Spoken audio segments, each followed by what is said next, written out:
today. It follows Joe Biden's final pitch to voters, saying in a speech in Maryland that democracy is on the ballot. Well, we'd love to hear from you this morning. As always, join in the conversation. Anything you want to talk about, actually, from the sublime to the ridiculous, we'd love to hear from you. gbviews@gbnews.uk.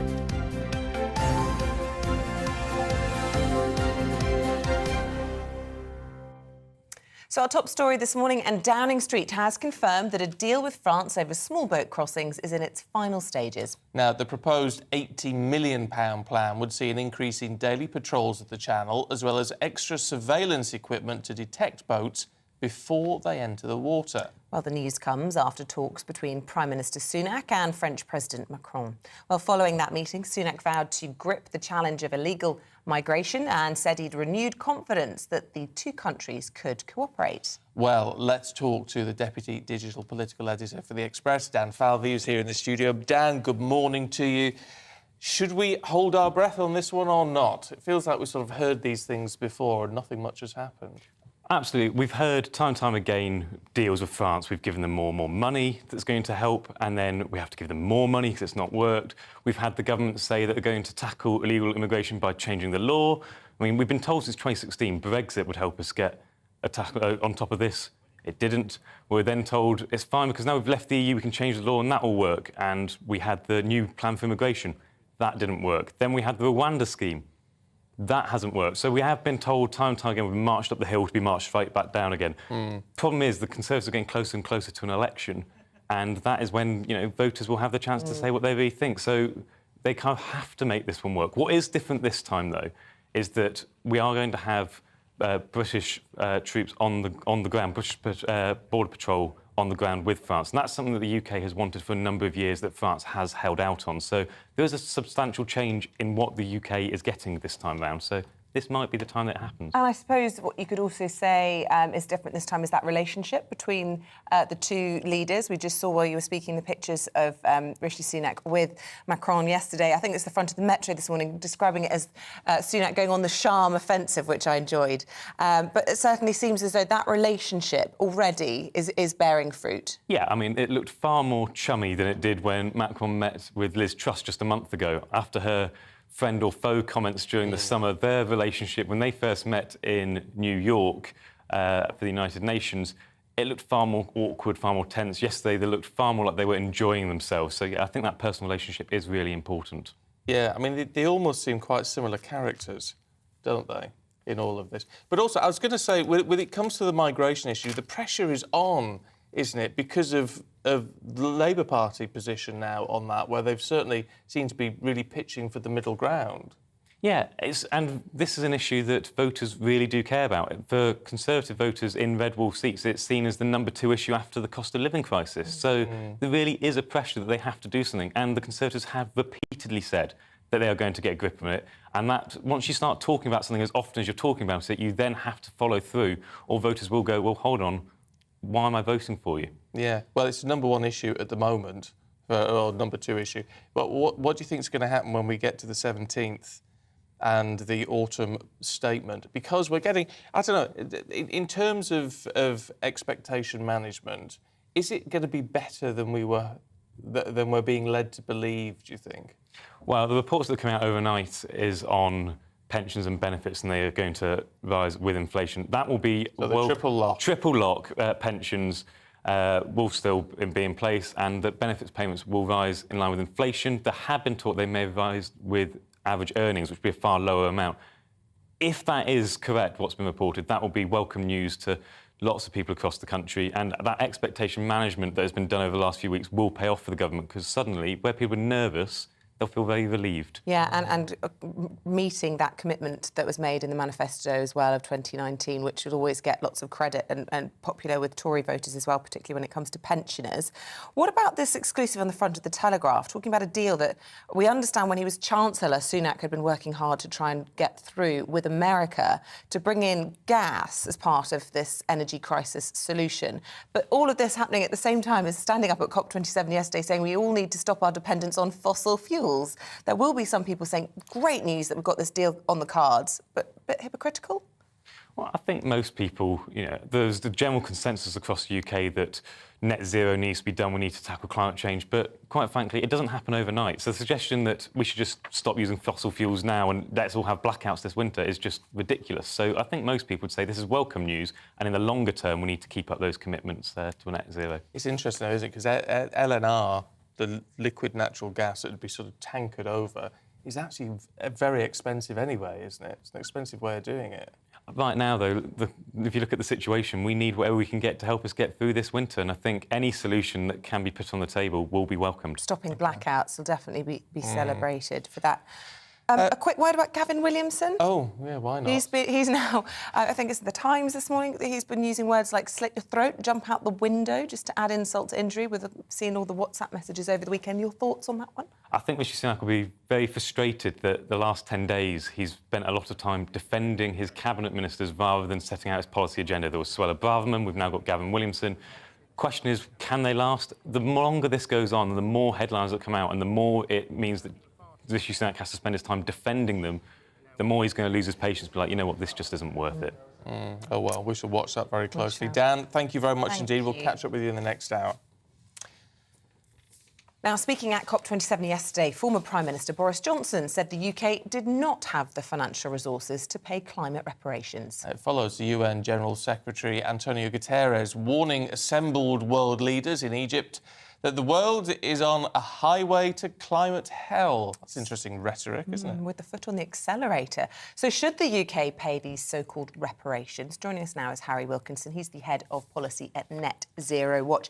Interesting that Boris Johnson has instantly decried this when he's been such a champion of net zero and turning up indeed at COP27. So he's really nailing his colour to the mast on that. Well, I think, first of all, it's worth just commenting on Antonio Guterres' comments there when he said the world is on a sort of highway to climate hell.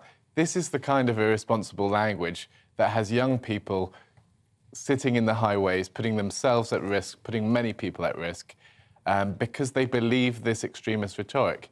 Many politicians use this alarmist language about climate change, but they don't really mean it.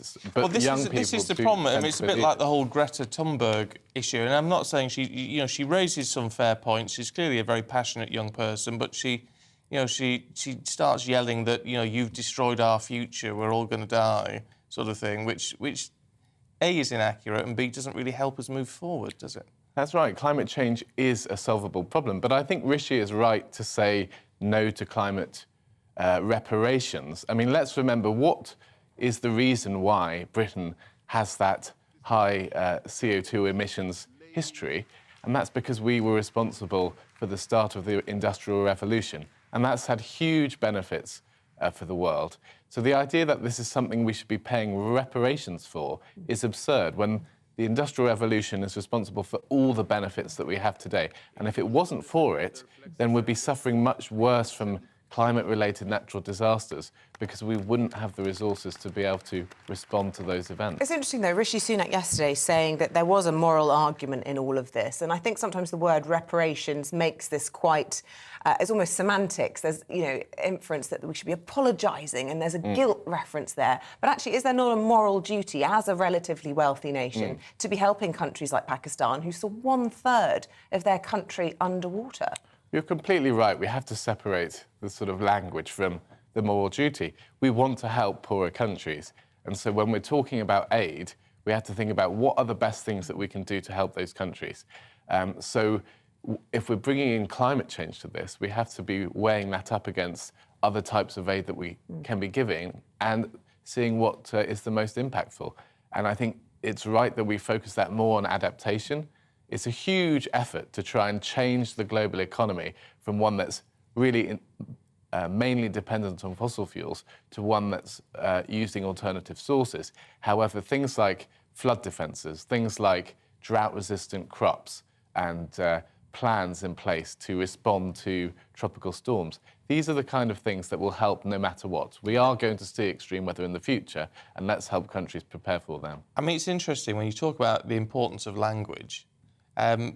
What about net zero itself? Because it's become for a lot of people at least, it's become a negative term because they associate it with, with higher expenses and focusing in the wrong direction. I mean, net zero is not a bad thing in and of itself, is it? Moving the economy away from fossil fuel dependence to something more sustainable is not a bad thing, is it? I think people are right to be concerned because seems to be an approach which is based on limiting people's choices. I think technological innovation is going to drive a lot of emissions reductions. However, when we're saying people can maybe not use gas boilers anymore, they're going to not be able to buy a new petrol or diesel car, this is placing limitations and limiting consumer choice. And so people are disturbed about what this might mean for them, and they don't necessarily feel that the government has explained what it. But that's just lack of information, isn't it? I mean, certainly when it comes to the cars, if we're all forced over a period of time, quite soon, really, to move on to electric vehicles or hydrogen cell cars or whatever it may be, that's not necessarily bad. I mean, it doesn't limit choice. It doesn't limit what type of car what model of car you can buy. It's just how you fuel it. Well, we need the prices to come down. Which would happen with that. And we certainly hope it would, but it's taking a risk to say you can't buy an alternative. If consumers are allowed to choose what they want to buy, and of course there'll be some consumers who say, yes, that's what I want to do, but there'll be other people who say, this doesn't quite meet my needs, I need to go on slightly longer journeys. And as soon as you remove that element of choice, then you're risking a lot of damage. So I just wonder what your position is then. If you're sort of distancing yourself from the language of the United Nations and some of the scientists who've come out with, for example, things, more than half the warming that we've experienced has happened since the 80s. Every 10th of a degree of warming increases risk of extremes of weather. I mean, what he's saying is basically, if we don't all work together on this, we are going to, what was the term he used? A collective suicide pact. I mean, you don't accept any of that. Well, I don't accept the collective suicide pact. I do accept the science around climate change. So how do you think it needs to be dealt with then?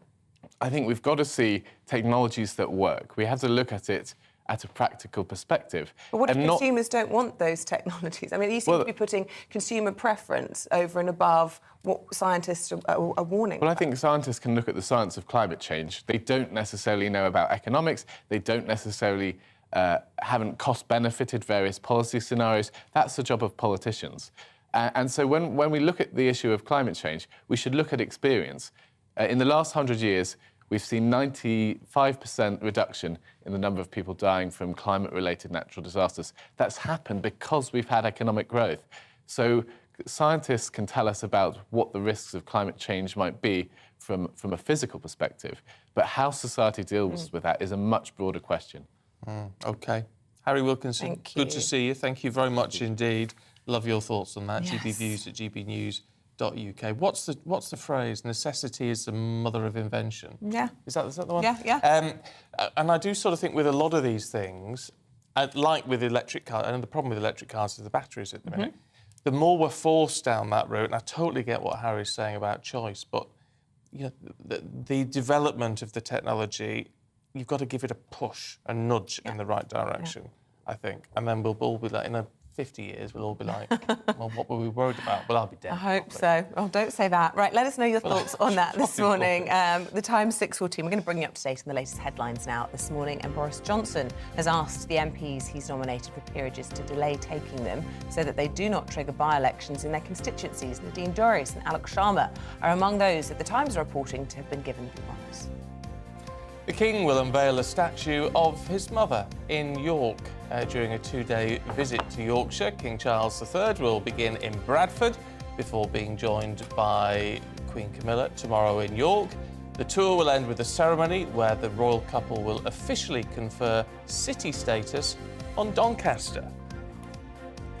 Retail sales slowed in October as consumers opted for pre-loved gifts to cope with soaring bills this Christmas.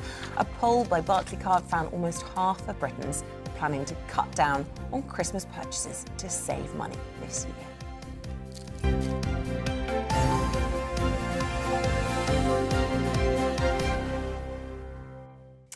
Now then, if you're preparing your breakfast this morning, perhaps a little bit of kippers, a bit of buttered bread as well. You might be a fish lover.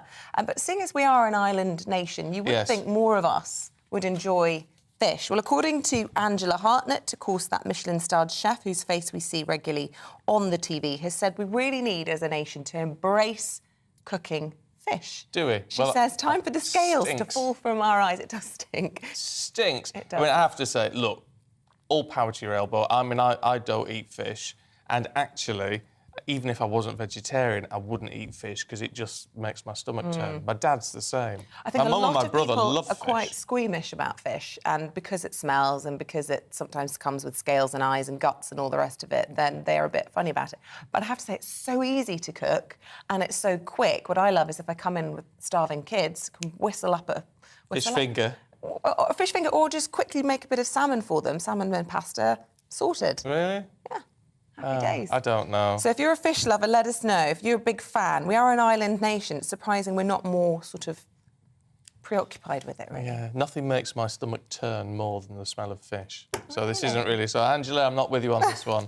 But then that's just me. I So could eat fish every day. my mother and my brother love it. They love seafood. Absolutely. You know, they could eat it till it popped out their eyes. Yeah, there's some bits of seafood too much for me. Yeah, chewy stuff. Chewy? What's chewy? Well, you know, like mussels. Oh, right. Yeah.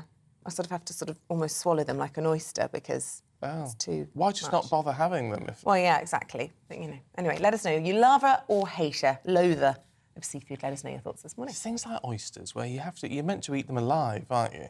Is that the technical... Well, yeah.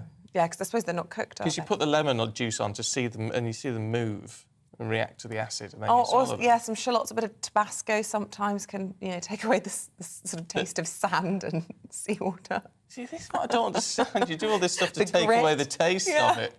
No, but it's an aphrodisiac, you know, Is so it? that's why people Does it have work? Well, I don't know. Don't ask me that. I haven't done the... Fair question, isn't it?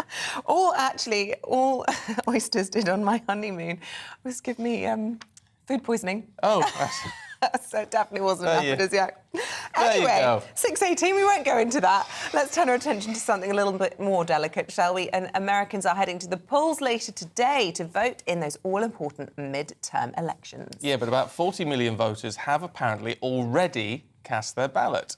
Democrats face losing both houses of Congress as recession and inflation fears overshadow Biden's first term. Well, let's get the latest from our political reporter, Catherine Forster. The Democrats were optimistic just weeks ago. That has faded. Control of Congress is on a knife edge. Polls suggest the Democrats will lose their wafer-thin majority in the House of Representatives. The Senate is currently split 50-50. One more single seat would give Republicans control. Whoever resides in the White House usually loses ground in the midterms, and Biden will struggle to push through legislation without a majority in one or both houses. Voters are worried about inflation and recession. Republican Governor of Florida, Ron DeSantis, blames the Democrats. We have the worst inflation that we've had in this country in 4 decades. And that didn't happen by accident. It happened because he came in and they printed and borrowed and spent trillions and trillions of dollars when they were warned if they did that, it would spark exactly the type of inflation that we've seen now. President Joe Biden is warning the consequences of this vote will be profound. We face one of those inflection points, one of those moments that not only comes around every 3, 4, 5 generations.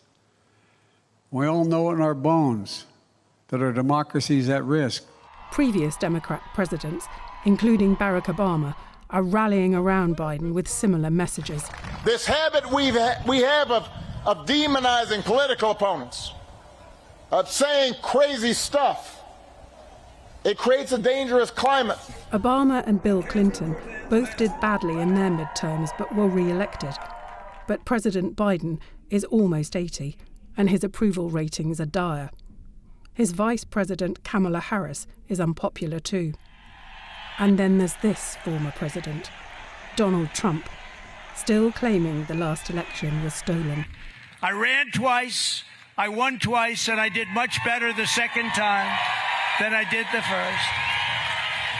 And now, in order to make our country successful, safe, and glorious, I will probably have to do it again, but stay tuned. In 2022, the United States of America is anything but united. Catherine Forster, GB News. This is the year we're going to take back the House, we're going to take back the Senate, and we're going to take back America. And in 2024, most importantly, we are going to take back our magnificent White House. I'm going to be making a very big announcement on Tuesday, November 15th at Mar-a-Lago in Palm Beach, Florida. Oh, what does that mean, do we think? Let's talk to Conservative commentator Steve Gill, who joins us now. Is he going to run, Steve? First of all, guys, I think your discussion about eating fish is the perfect segue, because I think people view politicians in both our countries as very fishy and somewhat distasteful. So I think it was the perfect. Thank you. I love the segue. So go on then. Any inside scoop? What are we expecting for Mar-a-Lago next Tuesday? I think that former President Trump is going to claim credit for the red wave that we're about to see here, as I think Republicans pick up both the House and the Senate. But I think that in order to make our country successful and safe and glorious, I will very probably do it again. Can you hear us, Steve? Yeah, I think his claims that it's his fault that Republicans pick up the gains is more of his bluff and bluster. I think policies that Trump has promoted are what are carrying this election, whether it was a better economy, a closing the border, safer streets in our cities. Those are the policies that I think are leading to a Republican win, not Donald Trump. But I think he's going to try to take credit for it. I think he's going to try to whipsaw that into an announcement that he's running for president again. It's fascinating, I thought, in our report, Catherine's report, that, I mean, despite all the allegations that are going on, all the hearings that are going on at the moment, he said to his crowd, you know, I ran twice, I won twice. I mean, he's still perpetuating that myth. Yeah, you know, it was certainly a close election, and I think there were numbers that can be questioned, but it's time for him to let that go and move forward. And I think that's one of the reasons that this election, where Republicans are going to prevail, and prevail, I think, pretty strongly, is about the policies, not the personality of Donald Trump. I think on November 9th, he's going to make it about his personality again. And a lot of those suburban women voters, a lot of the minority voters that have moved to the Republicans in this election cycle are not moving because of Donald Trump. They're moving because of dissatisfaction with this administration. And I think if he tries to stake a claim that it's all about him, that will not move things in his direction as well, moving towards a 2-year presidential election. I suppose taking a look at how those candidates that he's endorsed in the midterms fare over the next 24 hours will really help him with those claims, though, won't it? Yeah, I think he'll point to the fact that most of the people he endorsed will have won in their primaries and then won their general election. But I think a lot of candidates around the country will be saying, hey, what about me? I won it. You know, it was my campaigning. It was my campaign. You really have a patchwork quilt, you know, much like you have in your parliamentary elections, where individual races get people elected, and then you have a leader in your country that's picked. That's, I think, what Donald Trump is trying to see, that he's going to claim credit for all those individual elections. I'm not sure all those individual members of Congress, the Senate, or governorships are going to want to give President Trump all of the credit. Well, when are the Republicans going to claim back their party then in all of this? I mean, they kowtowed to Donald Trump. I mean, what struck me was his last sort of GOP conference that they ran from the White House because of the pandemic. I mean, it was literally Trump's and family and friends that were representing now the entire Republican Party at the GOP conference. I mean, it just seems remarkable that he's taken over that institution.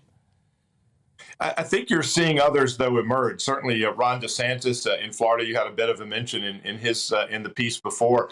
And I think that's one of the reasons that President Trump this week took a shot at Ron DeSantis, called him Ron DeSanctimonious. I think it's a bit early to start waging a presidential campaign. But DeSantis is extremely popular. And one of those reasons is because he carries the Trump policies forward, but without the same sort of bluster, and some see him as a bully. He's got the Trump policies without the Trump personality. And I think Ron DeSantis would certainly be somebody that a lot of Republicans, including those who have supported President Trump in the past, would see him more as the future rather than as the the past. President Trump's going to be nearly 80 when he runs again, or certainly serves again. That puts him kind of in the age group that people are concerned about. And I think Ron DeSantis, to a lot of people, looks more like the future for the Republican Party rather than the past. OK, and just finally, we talk a lot about Trump endorsement. What about Musk endorsement? He came out yesterday saying he really wants to see a Republican Congress. How helpful or not will that be? Not I don't think that endorsement. Very much right. But maybe he'll give us all a discount on our $8 Twitter monthly cost. If we want to batten down inflation, let's start cutting costs, not increasing costs to the typical. OK, good. All right, listen, really interesting to get your thoughts. Steve Gill, Conservative commentator, joining us from Nashville. Lovely to talk to you, thank you. Oh, Nashville, Tennessee. Yes. Now, you see, that puts me in the mood for a bit of decent music this morning. I love a bit of country music. So do I. Do you? Yeah, I do, actually. Oh, funny. Yeah. I've got a pair of cowboy boots at home. Have you? Just need the hat. But it's just, where do you wear them? I bought them because it was just Could wear them here, my love. I could wear them here. Nobody would know. This is true. They have got massive heels on them, though. I end up being about 6'5". Oh, look, my producer just said he's asked for cowboy boots for Christmas. Oh, well, there you go. There you go. No, we're going to take... He's a funny one. Anyway, look, after the break, as gridlock in Northern Ireland rumbles on, we're going to take a look at its effect on business there.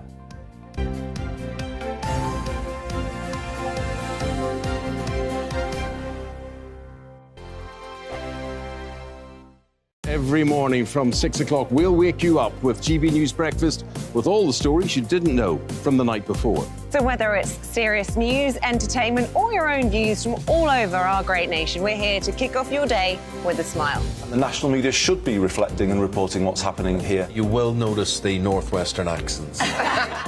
Whether you're with us on TV, radio, or online, every morning, it's breakfast from 6 a.m. Hope you can join us. I'm Dan Wootton. Join me Monday to Thursday from 9 to 11 for the feistiest and most fun news debate on TV, where free speech reigns. I'll bring you a sharp take on the day's biggest stories, bombshell newsmaker interviews, and A-list guests. And I guarantee you, no spin, no bias, no censorship, and no reason to go to bed. That's Dan Wootton Tonight, Monday to Thursdays from 9 on GB News. Hello, I'm Simon Evans. Join me on GB News for Headliners at 11 p.m, where I'll be joined by two of the country's top comedians as we take a look at tomorrow's newspapers tonight.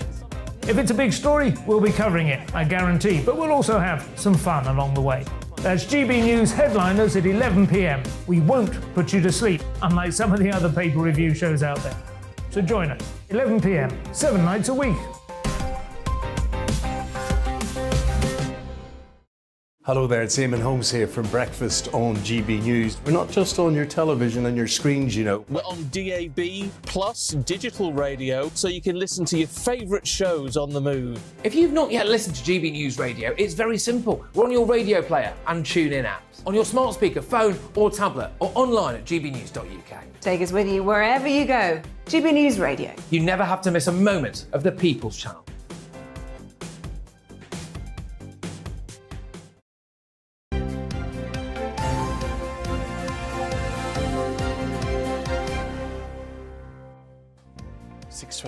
Still to come on today's programme. At 7:15, we're going to ask the head of the Neighbourhood Watch Network how we can fight back against fly tippers, as less than 1 in 400 have been prosecuted in the last 10 years. Yeah, tell us your stories. Have you seen people fly tipping? Has there been fly tipping near where you live? Do we need to get a grip of it? I'd love to hear from you on that.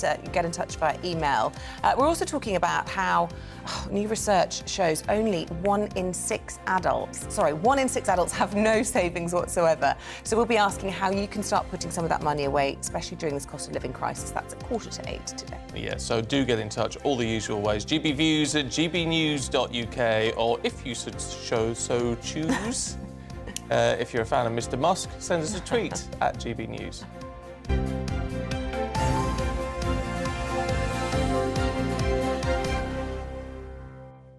I'm going right off Twitter, actually. Well, do you know what? I don't like him meddling. You know, it's been around for a long time. It's not really been touched, has it? And now it's all sort of... I've never been a huge fan, but it's putting me off even more now. Social media, is it time to get rid of it all? Go back to email? Pen and paper, pencils. Why not? Pigeons. Now, Northern Ireland, as you will be aware, currently has no government and faces another period with no political leadership or direction, with rising costs and high chances of deep cuts in the public sector. Our Northern Ireland reporter Dougie Beattie has been finding out how local people are feeling. Biggest fear I have that it will entrench division here in Northern Ireland, that we will have a sectarian headcount, people will be driven to their trenches, and that will not be good. And the outcome at the end of the election is not going to fix the problems we've got now. We know that elections in Northern Ireland do not solve problems, they deepen the crisis. Right now there is one issue that is preventing us from restoring the Assembly. The absence of an Assembly chamber won't influence that, but what it will do is make life worse for people across this society. That session in there today felt like a wake for power sharing. Political voices full of frustration at the situation now facing politics in Northern Ireland. Stormont once again finds itself as a tourist attraction. The only visitors it's getting are those that's interested in history and architecture.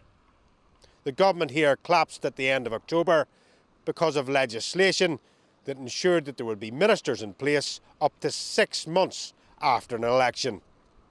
Chris Heaton-Harris has said he will not call an election this side of Christmas, but what does that mean to the ordinary people of Northern Ireland?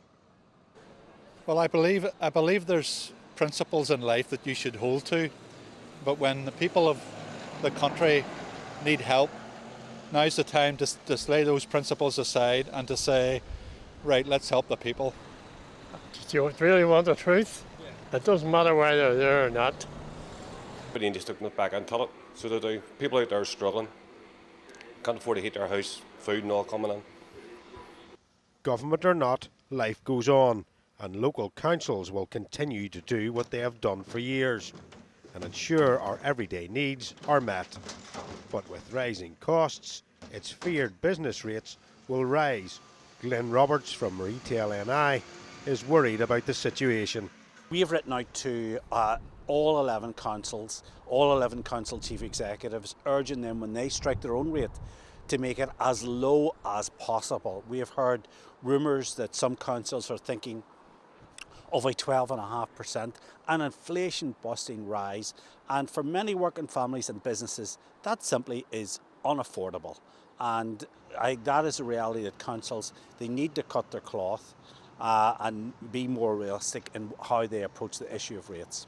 A budget for the province must now be struck, and with a hole in the finances, meetings with the government have already happened. Well, we had a good meeting with the Secretary of State last week, and we continue to engage with him and his team on this. I think a big ask to the Chancellor ahead of the statement in a few weeks' time is that further business support is needed. And we've said that we need the business rates holiday reintroduced that we had during COVID. The largest casualties here will be the large infrastructure projects. More about how we get around rather than how we get on. Dougie Beattie, GB News, Belfast. Well, coming up in just a couple of minutes, we're going to take you through the papers with Queen of Showbiz, Stephanie Tetchy, and Deputy Leader of the Reform Party, Martin Dorco.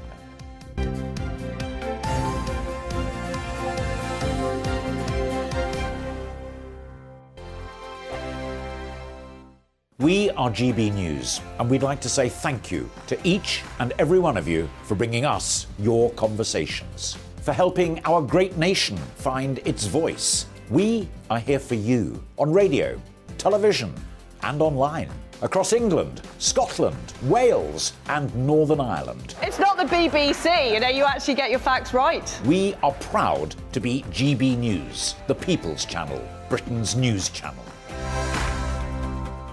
Every Friday and Sunday night from 9, it's Mark Dolan Tonight. We're on the same page again. There's something good happening. Let Ian finish. Don't be such a cranky. That mini budget was the tip of the iceberg. And on Saturday, my show just got bigger. From 8, it's Mark Dolan's Saturday Night In. You can't govern a country if you can't speak. Stop talking. My God, we reached the end. I've never been early in my life. Only on GB News, the People's Channel. Monday to Thursday on GB News, it's Bev Turner Today from 10 a.m. There's never been a more interesting but also critical time in British politics, and I can't wait to bring you the biggest stories of the day with the best factual accuracy and also a few of my own opinions thrown in. We'll engage in passionate but always polite debate with your thoughts and opinions at the centre of it all. Monday to Thursday, 10 till 12 on TV, on radio and online. Hi there, it's Stephen and Anne. At breakfast from 6 a.m, you'll always be caught up with everything you need to know, the latest headlines, opinions and debates. We'll bring you the good news and the bad, but most of all, we're here for you. Remember, send in your views and let us know what you would like us to talk about. That's because we're your news channel. And every morning at 6 a.m, it's breakfast on GB News.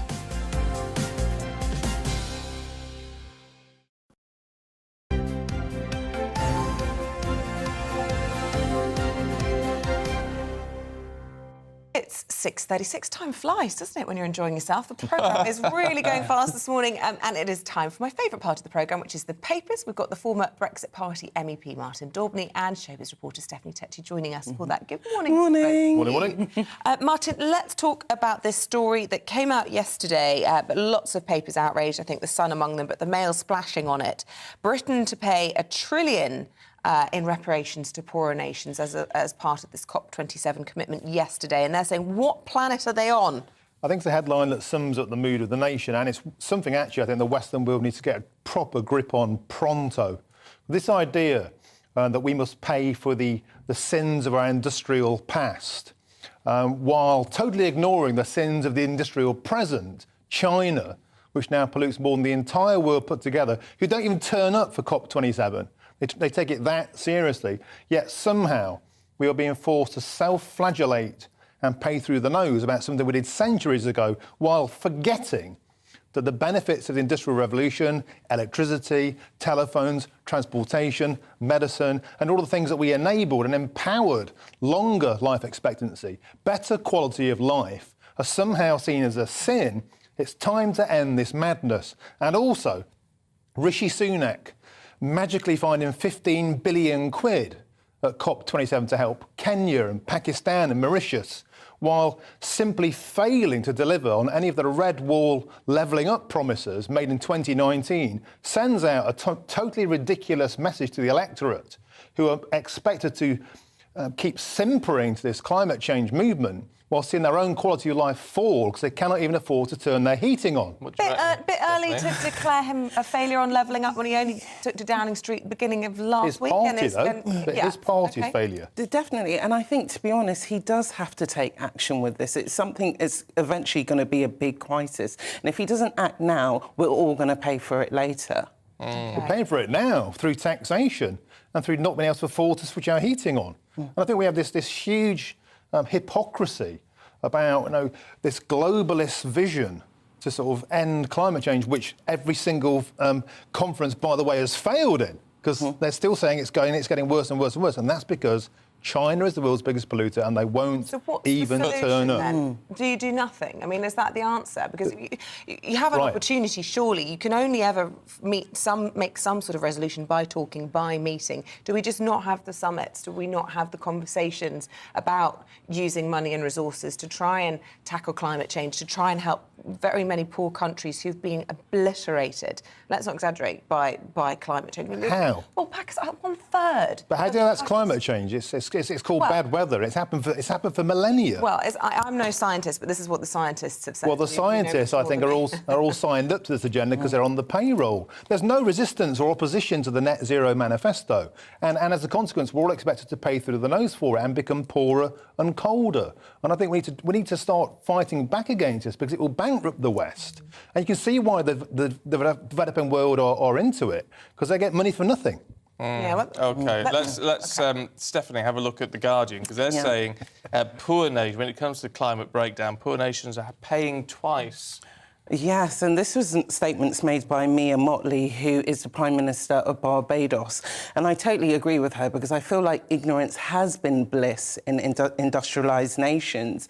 And, you know, by 2050 it's predicted that we would have 1 billion climate refugees.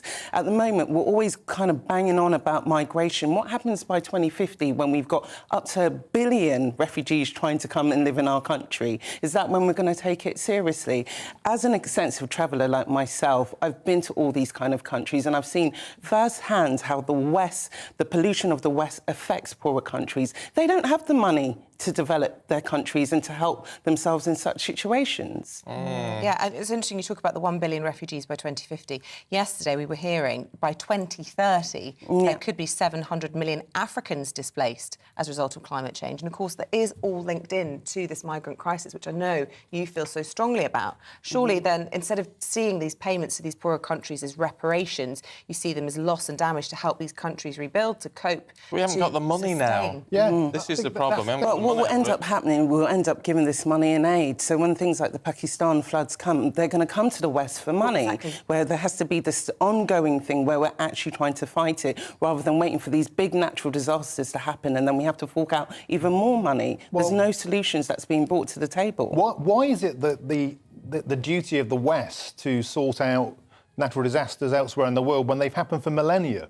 We're now saying this is our fault. Weather in Pakistan is our fault because of what? Because of what we did in the Industrial Revolution. To be clear, it's not just weather, and there is scientific consensus. There is no payroll on a some sort of agenda. These are independent scientists who are often paid virtually nothing, who have all. Well, I'm not sure about that. There are billions in loans and grants and academic resources to ensure this agenda is the only agenda. And I think that's what we have to. The climate has always changed. I'm not a climate change denier, because the climate has always changed, and it was hotter a century ago than it is now. What caused that? That there was no industrialisation then. Maybe it's forces beyond our control in addition to our own input. But the fact of the matter is the world's biggest polluter, China, doesn't pay a red cent to any of these countries. They're polluting right now. So why is it our duty to pick up a bill today from something we did centuries ago when our pollution on every measurable target has gone down and down and down and down while we get poorer? What do you reckon, so? I mean, that makes sense. Well, I just think now with climate, it's a global issue. It's not about one country against another country, because either way, what happens in one country will end up affecting the other. So if we're kind of just turning a blind eye to it, it's going to keep on getting worse. It's not an issue that's going to go overnight. But we don't turn a blind eye to it. It's literally in the news every single day, and we have these jamborees, these jollies, because that's what COP27 is. It's just a jolly. Well, it's time for us to start actually, acting on these ideas and seeing if they can actually be fruitful. See, I'm always a bit torn on it, because I do think, obviously, what we do impacts the climate. Of course it does. But also, as you say, I'm a great believer in, you look back over the millennia and we've had ice ages and the planet heats up again, and all that. A lot of it is linked to solar activity and all the rest of it. So it's not just down to us, all these things. Well, look, get involved in the conversation at home. Let us know, do you agree with Boris Johnson on all of this? Do you agree with the climate deniers? Let us know your thoughts. Get in touch, gbviews, gbnews.uk. I tell you what, I just want to say on that, before we move on, you just said, heresy. Yeah. Right? And I think that's a fair point. Yes. Because the minute you say, well, this isn't actually all down to us, then anyways, you would not be allowed to say it. Our previous employers, you wouldn't be allowed to say that. Yeah, and I think the media has a responsibility and a role to play in this. Where did all the journalism go? Where did the interrogation go? Where did the cross-analysis of science go? Where did the counter-science go? That's missing from this debate, so well done. Yeah. Martin, let's have a look at pensions. Triple lock. Yeah, so the triple lock is being protected by the Conservatives, and damn right they need to. Because if they start going after pensions, they really are dead. I mean, they're dead on immigration, they're dead on the economy, they're dead on net zero, and if they don't protect pensions, they sincerely are brown bread. And so what they're doing here is protecting the triple lock, and of course that's a three-way lock, the highest of which at the moment, of course, is inflation. By a long way. By a long way, 10.1%. So it's predicted it's going to cost 11 billion to protect this, but it's also going to cost 6 billion next year alone. extra because of the inflation. So this is a debt that's kind of running out of control. And it's yet another example of, I think, charity should begin at home, because pensioners in this country deserve to have their pensions protected, at the same time where we're finding 15 billion quid to help people in Kenya and Mauritius. But this is where we should be spending the money. I mean, is there a debate about, whether or not it would be morally right in the context of the black hole that the government are trying to plug, the cost of living crisis that's being experienced by workers at the moment, that actually it would be better of the three in the triple lock to go with average earnings at this time, given our nurses, our teachers, our lawyers, all of our public sector workers are fighting so hard to earn a wage that actually covers their cost of living at this time. But I think, for pensioners, they've spent most of their working lives saving up towards a retirement fund so that they can survive and they can have a good quality of living. And now to get to this age and to know that they can be robbed of it, it's diabolical. I think what it will do, it will cause more problems when people who are retired have no quality of life living, and then they're depending on the state even more. You don't think there's a bit more cynicism in all of this, that they just happen to know there's a lot of Conservative voters? That's politics. I mean, people put money into areas where their electorate sits, same way that Jeremy Corbyn offered to write off all student debt. He was going for the student vote. That's politics. Well, it is politics, but also it's pensioners who are surviving purely on state pension, of which there are a surprisingly high amount. Yeah. Someone emailed in over the weekend and said, we should stop talking about heating or eating because that applies to very few people. Well, they're right in a way, but those very few people, the vast majority, are pensioners. They are, and interestingly, another part of the promise to increase spending is on welfare.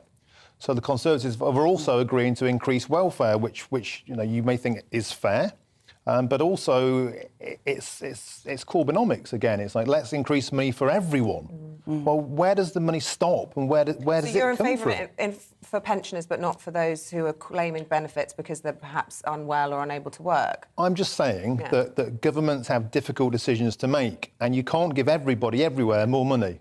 And that is why I am drawing the inference that if we want to increase money at home, fine, but we can't just pay reparations to the planet and spend money left, right and centre. Yeah. Let's talk about migrants, Stephanie, just to... Something less controversial. Exhausting. 6:47. What's the Express saying? Well, Rishi is saying that he will be able to get a grip on the migrant crisis. He seems to be in the final stage of talks with France. And to be honest, I'm really liking this new relationship that Rishi and Emmanuel Macron are building up between Britain and France, because it feels like it's been very tit for tat in the past between Macron and Johnson, and that's why nothing has been managed to get done. So I'm feeling with this fresh newness of optimism that they might actually be able to get a grip on this crisis. Yeah, it's going to cost 80 million quid if we're, if what we're told is true.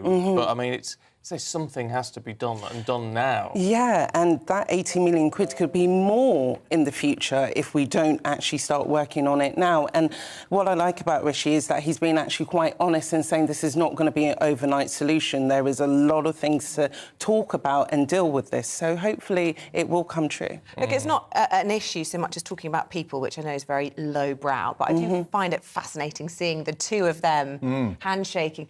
Macron, I mean, they talk about Rishi Sunak being slick. Macron is so slick, isn't he? The way he was winking. He's got that he French was, charm. doing a cosy face. He knows all the camera angles. Could be brothers. I know they're both tiny. Le bromance. Could I also just say that I think Macron's happy because he's finding a better politician that's shorter than him. Yeah. I mean, look, they're a pair of pint-sized... I mean, I will come to this story later on because I'm going to have a good go at this in the next turn. I don't have any faith in this new plan because it sounds exactly like about 100 plans that Priti Patel's come out with before. More hot air. I do agree, though, that spending a few quid in France is preferable to spending £2.5 billion per year on hotel bills for refugee and asylum seekers alone in the UK. Yeah, talking of money... again, in the Telegraph, inheritance tax. People are going to pay more inheritance tax, are they, under this new autumn statement? So we're being led to believe? So the whole thing about, the good Tories giveth, the good Tories taketh away is, of course, all of these pension risers, benefits risers, COP26, there's got to be a payback. Because there's money for nothing is for dire straits and those who believe in miracles alone. And one of the things they're looking at is again, a sacrosanct piece of Tory territory, inheritance tax. This has long been the kind of tendrils of socialism, you've worked your whole life for your house, and now you pay it again.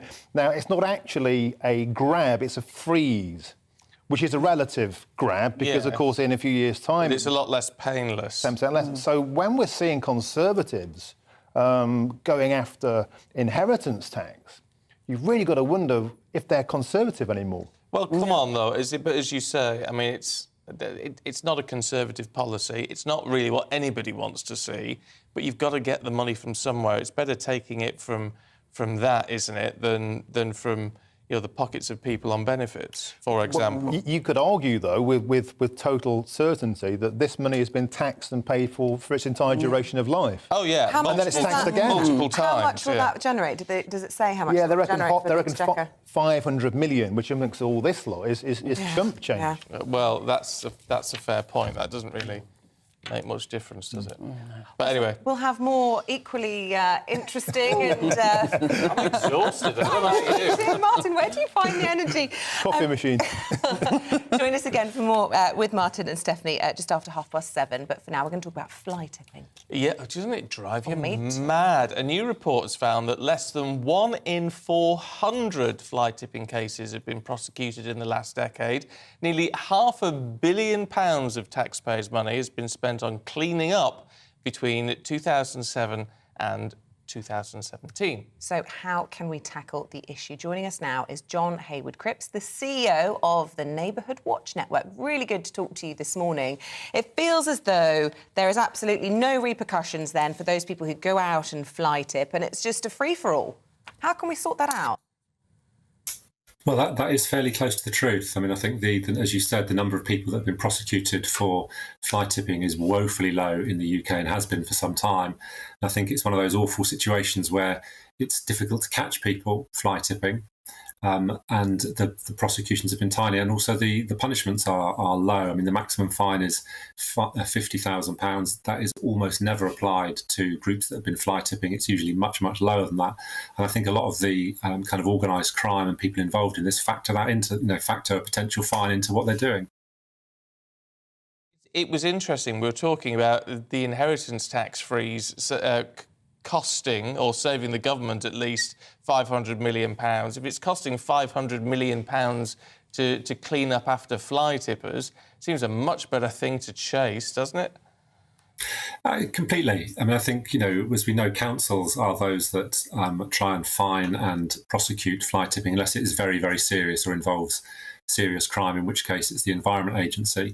But we know councils' budgets are massively pushed at the moment, and I'm sure there are some difficult decisions being made by councils about whether they continue to fund things like social care or young people and the other things that they need to spend. We know that they're closing libraries and various things, and it's really expensive and quite difficult to catch fly tipping, because obviously fly tippers tend to do it in the middle of the night when there's nobody around. It is a difficult thing to catch. There are things that can be done, but I think Neighbourhood Watches, we know in some areas, like in Northampton, in Milton Keynes, Neighbourhood Watch has formed a group, works really closely with the council and the police, and there's been a massive reduction in crime there, including fly tipping, because people. Well, I was going to say, John. I mean, that's the key to all this. Policing it is very hard, and we have to acknowledge that. However, if we all start to take some responsibility for this, it could actually have an impact, surely. Of course it will have an impact. I mean, I wouldn't want to put either of you on the spot, but I wonder how many times you've reported fly tipping, because I bet you've seen it lots of times. I can't think that I've seen fly tipping, but I tell you what, I've seen the consequences of it, whether it's a sort of sofa or a sink or a toilet on the side of the road. I mean, as part of Neighbourhood Watch, you obviously speak to residents whose lives are affected by this, whether it's been happening on their property or whatever. I mean, what are people saying within Neighbourhood Watch about how big a problem this is? It's a huge problem. We've recently done our annual crime and community survey, which is not just for members of Neighbourhood Watch, but also for members of the general public. And 73% of responders were more concerned about fly tipping than any other crime in their area. And that's a response from over 23,000 people across the UK. It is a huge problem that people are genuinely really worried about. OK. Look, John, we're going to leave it there, but really good to talk to you this morning. Thank you very much indeed. You. If you've been, or your area's been subject to a lot of fly tipping, get in touch, gbviews@gbnews.uk. What do you do about it? What do you want to see done about it? It's one of those awful things. I can't quite get my head round the people who do it, to be honest, because what do you think you're playing at? Yeah, I mean, it's sort of people that chuck litter out of their window, but it's just the most extreme version of littering, isn't it? Send in pictures as well. If you've seen sofas or whatever strewn about, let us know. We'll shame people. Listen, lovely to have your company this morning. Stay with us. We're going to take a break. After that, we'll have all the latest from the US midterms as Trump has vowed to make America great again. That's after your forecast. Morning, Alex Deakin here with your latest from the Met Office. If the weather woke you up last night, well, you weren't alone. A band of very heavy rain and strong winds moved through. Today, well, we're still left with plenty of blustery showers, but it was this weather front that brought all that really wild weather in places through the night. Now heading out into the North Sea, but low pressure is still nearby and swinging around it. There are further bands of showers moving in. Some sunshine today, though, so overall a bit brighter than it was yesterday. So every now and then a bit of sun will poke through, but you'll never be too far away from the showers either. All areas susceptible to showers today, but particularly heavy across parts of Wales, northwest England and southern Scotland. The showers will tend to move because of the strength of the wind. That breeze making it feel perhaps a little cooler than these temperatures would suggest. Generally a couple of degrees above average, and in the south we might get up to 16 Celsius in the sunny spells. More showers to come this evening, so still a lot of spray and surface water on the roads as those showers continue to drift in on a fairly brisk wind. There'll be some clear spells developing, particularly over central and eastern areas as we go through the night. Temperatures will drop down into single figures, but nothing too chilly, certainly for the time of year. Again, a pretty mild start to Wednesday. Wednesday, again, a mixture of sunshine and showers, but during tomorrow, a subtle shift in the wind direction means there'll probably be more showers across western areas, not so many further east, so much of eastern England may have a dry day. Probably a drier day too for southern Scotland and parts of Northern Ireland. Plenty of showers in the far northwest. Still staying fairly blustery, but again, it will be quite mild. 11 across the north, 15, maybe 16 further south. The outlook is for things to turn a little bit drier. There will still be wet weather across the north and the west later this week, but for many it turns drier as we go through Thursday and into the weekend, and it still won't feel like November. Monday to Thursday on GB News, it's Bev Turner Today from 10 a.m. There's never been a more interesting but also critical time in British politics, and I can't wait to bring you the biggest stories of the day with the best factual accuracy and also a few of my own opinions thrown in. We'll engage in passionate but always polite debate with your thoughts and opinions at the centre of it all. Monday to Thursday, 10 till 12 on TV, on radio and online.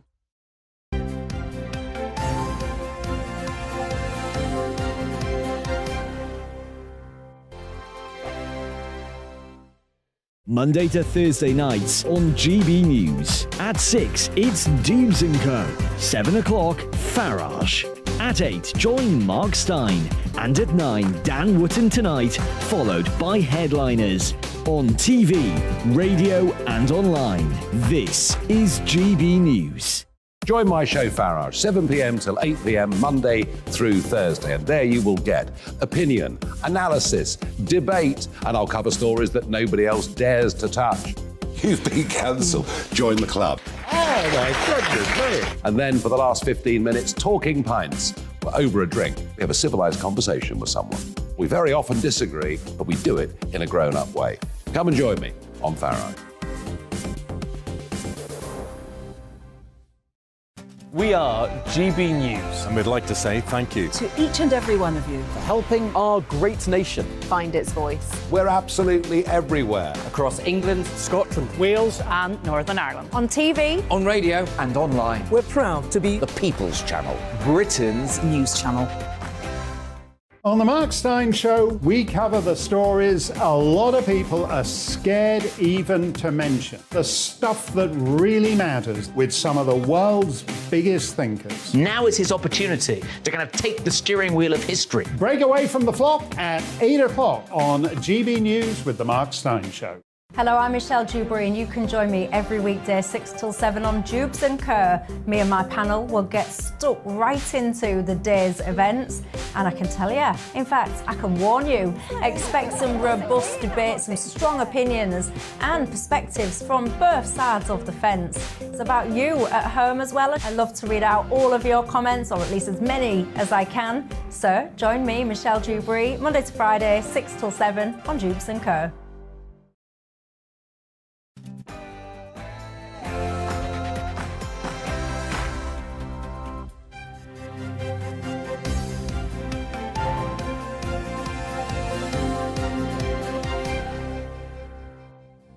The government confirms a deal with France over illegal migrants is in its final stages. Good morning, it's 7:01. It's Tuesday, the 8th of November. This is Breakfast on GB News with Isabel and Stephen. Here's what's leading the news for you this morning. Britain and France are apparently close to agreeing a deal worth tens of millions of pounds to stop illegal migrants crossing into the UK. It follows talks between the Prime Minister and the French President at the COP27 summit. Meanwhile, the Chancellor's reportedly planning to announce that benefits and pensions will rise with inflation when he makes his autumn statement next week. The pledge is forecast to cost around £11 billion. Donald Trump has held a rally in Ohio ahead of the US midterm elections today. It follows President Biden also making a pitch to voters, saying in a speech that democracy is on the ballot. And how can we all start to save more during the cost of living crisis? A new study says 1 in 6 of us have no savings whatsoever. So we'll be getting tips and tricks from a money coach. Well, if that's you, we'd love to hear from you. How are you coping? If you've got any questions for the money coach, and I get the impression they're going to say it doesn't matter if you can put 50p a week away. Anything is better than nothing, I think is the sort of key to it. But it's so difficult for people at the moment. Get in touch. gbviews@gbnews.uk.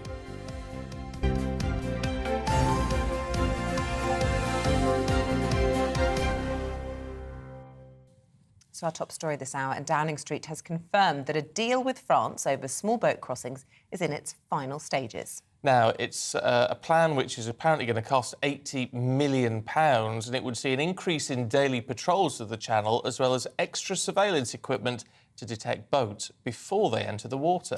Well, the news comes after talks between the Prime Minister and the French President. And following that meeting, Sunak vowed to grip the challenge of illegal migration and said he had renewed confidence that the two countries could cooperate. Well, let's talk to the Deputy Digital Political Editor for The Express, Dan Falvey, who's here. The Prime Minister's got renewed confidence. Should we have, do you think?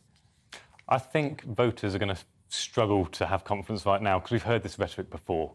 We've heard time and time again about deals done with France and that this is going to make the difference. This is what's going to allow us to finally get a grip of crossings of the English Channel. And then we have to do another deal because it's not worked. What is different about this deal is we've got a key demand that the UK government has been pushing for a long time, and that's that UK Border Patrol are going to be able to be on the ground in France as observers, which is something that we've wanted for a number of years and France has always said no to. So maybe this is the time that actually, maybe it will change. I was reading in the papers about plans to find sites for migrant camps in the UK, which would be much cheaper to house these huge numbers than obviously putting them up in hotels at a cost of, I think, 5.7 million a day. I mean, that will really be popular, won't it, with the population, except, of course, no one will want it where they live. Well, I think there's two things. One, no one in the UK wants to be paying these hugely expensive hotel bills. But then when it comes to setting up migrant camps that are cheaper, some people think that's a great step forward, but some people say that's not enough. We don't want to have these camps at all. So I think while it's a huge step forward, I think the government's going to have a big task to still try and sell that to the electorate. Yeah, I mean, with all of this, what is interesting is what proposals are going to get support from Labour on this, because they've changed their rhetoric on migrants, saying, you know, they want a point system, they don't want open borders, they don't think it's the answer to the NHS crisis, you know, which is a significant shift in their position, isn't it?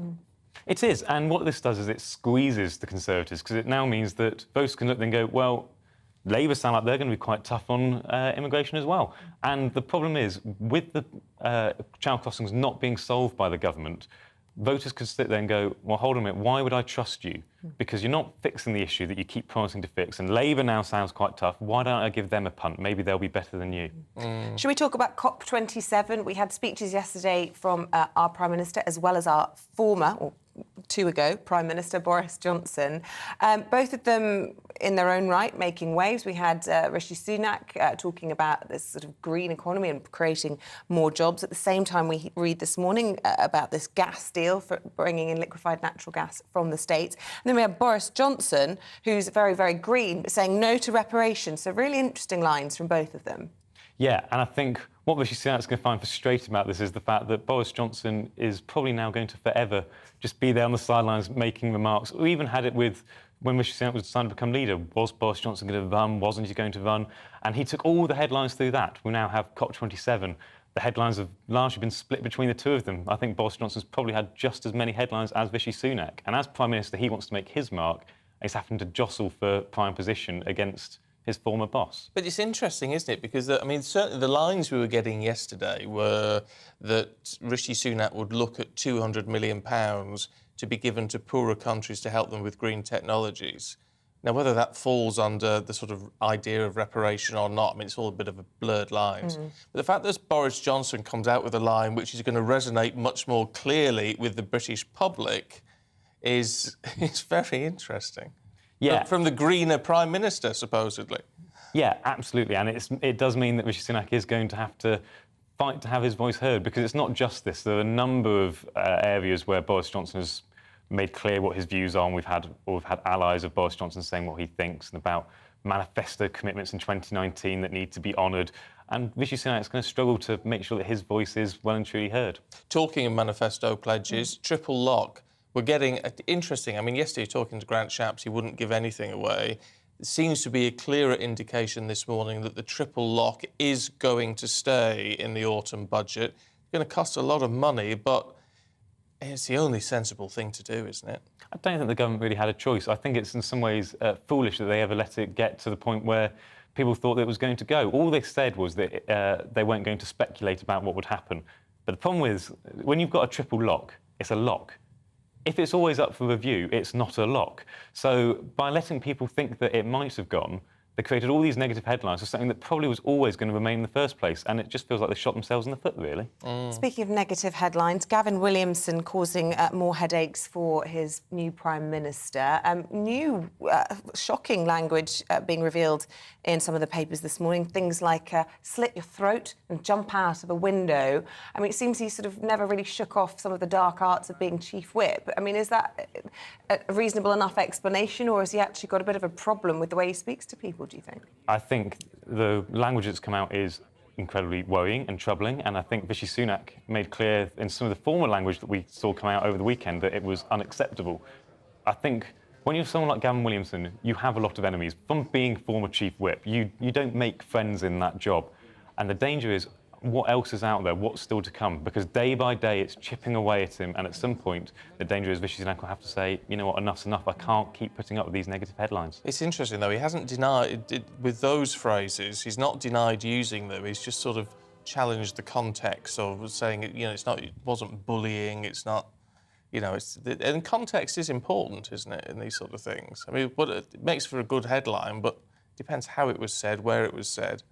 Absolutely. I mean, context is always important for all of these things, but that's not necessarily what's important to the electorate, because the electorate hear that language, and regardless of the context, they'll make up their mind. And when you're a Prime Minister, you want to stick by your allies, you want to stick by your friends, but you've got to think of your voters. And if voters say, you know what, we don't think this is acceptable, the context is almost irrelevant, because they'll decide at the ballot box on your behalf. But I suppose the question with Gavin Williamson is it better to have him in the tent than out in terms of the cabinet, because he is such a strong character. I mean, he might not be a very effective politician in terms of, you know, education secretary or whatever it might be, but he certainly seems to be good at corralling votes. He was important to Rishi Sunak in this recent leadership contest. Yeah, and as long as he continues to be important, he will remain in post. But as you have more and more negative headlines, you begin to think, actually, the negative headlines he might create on the back benches, are they going to be worse than the negative headlines he's causing in the cabinet? This is the problem. It's blood in the water, isn't it? And it's mainly down to the newspapers, I would suggest now, isn't it? Digging out these little things. If it disappeared now, it could just sink into the background and everyone could get on with it. But they're sniffing out ever more little snippets of information. It's going to be which one breaks the camel's back, isn't it? Well, the thing is, when there's information out there, there's always the danger it comes to light. So, you know, if there wasn't anything else to report, there'd be nothing else to be said. But there is more stuff that keeps coming out. Yeah, OK. Dan, really good to see you. you. Thanks very much indeed. We're going to go across the pond now, turn our attention to the United States, and the polls open, or close, I should in fact say, later today in those US midterm elections where control of both houses of Congress are on the ballot. Yeah, Democrats fear major losses, with the economy severely damaging Joe Biden's approval ratings. Our political reporter, Catherine Forster, sent us this. The Democrats were optimistic just weeks ago. That has faded. Control of Congress is on a knife edge. Polls suggest the Democrats will lose their wafer-thin majority in the House of Representatives. The Senate is currently split 50-50. One more single seat would give Republicans control. Whoever resides in the White House usually loses ground in the midterms, and Biden will struggle to push through legislation without a majority in one or both houses. Voters are worried about inflation and recession. Republican Governor of Florida, Ron DeSantis, blames the Democrats. We have the worst inflation that we've had in this country in 4 decades. And that didn't happen by accident. It happened because he came in and they printed and borrowed and spent trillions and trillions of dollars when they were warned if they did that, it would spark exactly the type of inflation that we've seen now. President Joe Biden is warning the consequences of this vote will be profound. We face one of those inflection points, one of those moments that not only comes around every 3, 4, 5 generations. We all know it in our bones that our democracy is at risk. Previous Democrat presidents, including Barack Obama, are rallying around Biden with similar messages. This habit we have of demonizing political opponents, of saying crazy stuff. It creates a dangerous climate. Obama and Bill Clinton both did badly in their midterms but were re-elected. But President Biden is almost 80 and his approval ratings are dire. His Vice President Kamala Harris is unpopular too. And then there's this former president, Donald Trump, still claiming the last election was stolen. I ran twice, I won twice, and I did much better the second time than I did the first. And now, in order to make our country successful, safe, and glorious, I will probably have to do it again, but stay tuned. In 2022, the United States of America is anything but united. Catherine Forster, GB News. Well, talking at a rally in Ohio just a few hours ago, Donald Trump hinted that he may announce his bid for the presidency on the 15th of November. This is the year we're going to take back the House, we're going to take back the Senate, and we're going to take back America. And in 2024, most importantly, we are going to take back our magnificent White House. I'm going to be making a very big announcement on Tuesday, November 15th at Mar-a-Lago in Palm Beach, Florida. Well, let's get some analysis of all of this from Dr. Julie Norman, who joins us in the studio, Politics and International Relations Professor at UCL. Very good morning to you.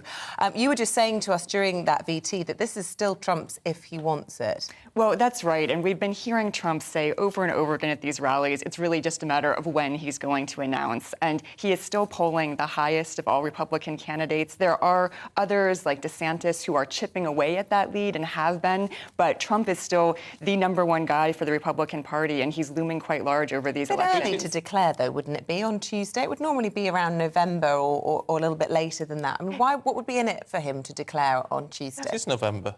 Sorry, November. Oh, yeah, it is November. Yeah, but you're right. It is quite early for a declaration. And I think a couple things are at play here. One, as we know, Trump is under different investigations and litigation. The sooner he can get himself out there as a candidate, the more it looks like he's being targeted and gone after by the state. And I think he'll also want to try and leverage the midterm election results, whichever way they go. If his candidates do well, he'll take credit. If the party underperforms, he says, this is why you need me back on the ballot. Yeah, what I find fascinating with all of this, and I said to our last guest as well, is what's happened to the Republican Party. Because, I mean, back when he was wanting to stand first time round, the Republicans didn't want him.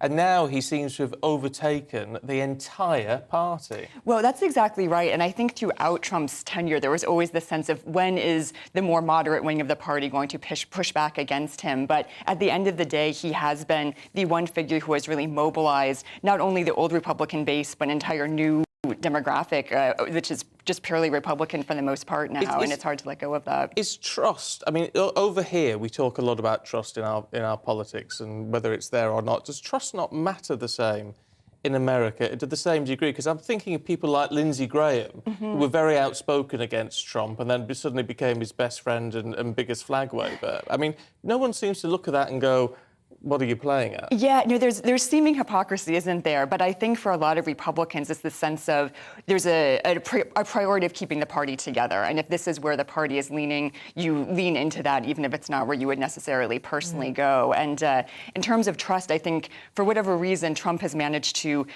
engage some level of camaraderie with a lot of the American public that does not trust many Democrats, many so-called liberal elites, many on the coast, what have you. And he's tapped into something there. If the Republicans do manage to achieve control of both houses after the midterms, where does that leave things when it comes to abortion law, when it comes to the Capitol Hill inquiry?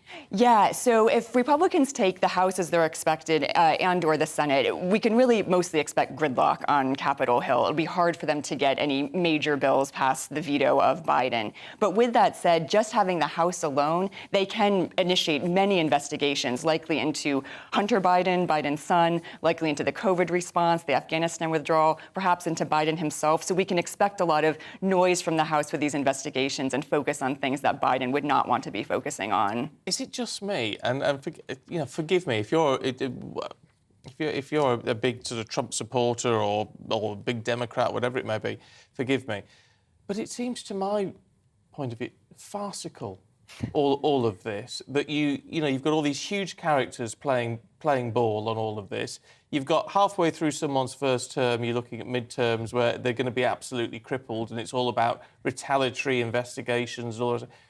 Where's the focus on real people in America? Yeah, well, I think this is a great question for both parties right now. And I think many Americans are frustrated with both the Democrats and the Republicans, and especially at a moment right now with inflation, with 40-year highs of cost of living for people. That is where we're seeing the votes go. And that's why I think this election is swinging back the way it is and not just party lines. Just finally, the thoughts on Elon Musk wading into all of this. He's taken over Twitter now. He wants America to vote for the Republicans.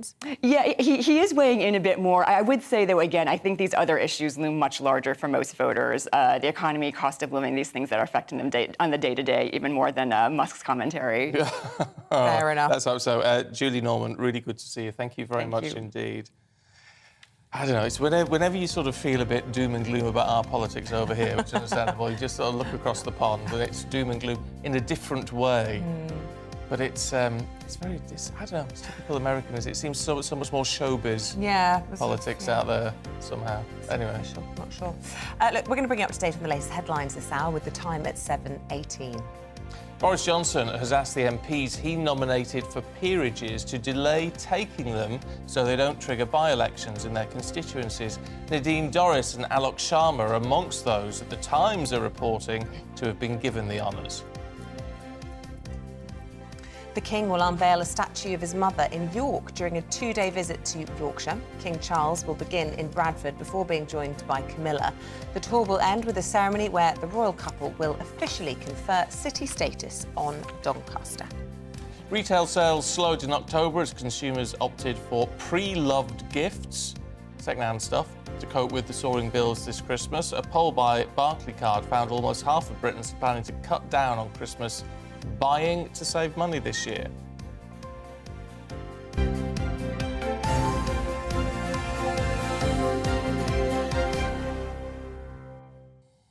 Loads of views. Yeah, fly tipping.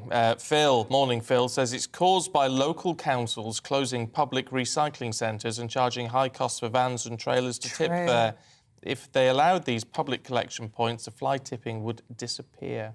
Clint says, I was following a car that had loads of rubbish thrown from the windows. I rang the police and they said it was a council issue. This was late on a Saturday night. You'd be lucky to get through to our council on a normal working day. And Janice says, a while ago, while waiting for my grandchildren to come out of school, a car pulled up and emptied a large boot full of rubbish and other waste on the cycleway. So dangerous. Phoned police and council straight away. Nothing they could do, apparently.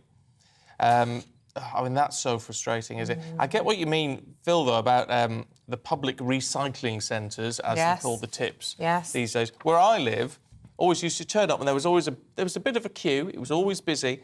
And then they brought in, you had to book a slot. Yeah, same at mine. And you still have to book a slot, even after the whole COVID thing, because it was COVID-related. And you have to do it weeks in advance now, because they're all booked up. So you've got to book it, where I am, you can get in on the same day, but you get there, it's empty. It's absolutely empty. But the people on the gate, last time I went a couple of weeks ago, people on the gate checking your number plate, checking your thing, have you got the barcode? It's like, there's nobody else here. Yeah, just let what me are you in. going to do? You're not going to let me out in this time. You're so right. It's one of those things that drives me crazy. And also, when you have, sometimes I have someone to come and help me with the garden. I've only got a tiny garden, but I've got these bushes that are up high, so he comes to chop some of it. But he doesn't want to take the waste because he gets charged for taking it. And so then you sort of think, well, if they're not going to take it, what are they going to do with it? Or they're going to leave it? So, you know, no one wants any responsibility for any of this anymore. And it ends up being fly tipped, which is a real problem. Well, you do think if they stop charging vans and trailers, that's got to cost the council less money than how much they're spending on cleaning up fly tipping. Yeah. Do the math. Yes, exactly. Coming up after the break, Paul Coit will be here with all the big sports stories. First, though, here's your weather.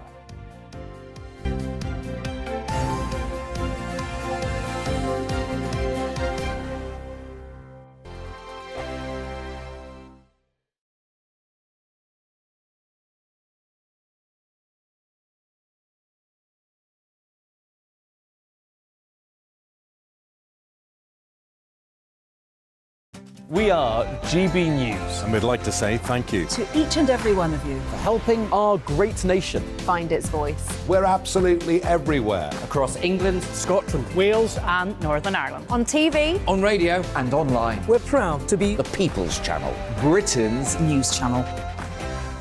hello, I'm Michelle Dewberry, and you can join me every weekday 6 till 7 on Jubes and Kerr. Me and my panel will get stuck right into the day's events, and I can tell you, in fact, expect some robust debates, some strong opinions and perspectives from both sides of the fence. It's about you at home as well. I love to read out all of your comments, or at least as many as I can. So join me, Michelle Dewberry, Monday to Friday, 6 till 7 on Jubes and Kerr.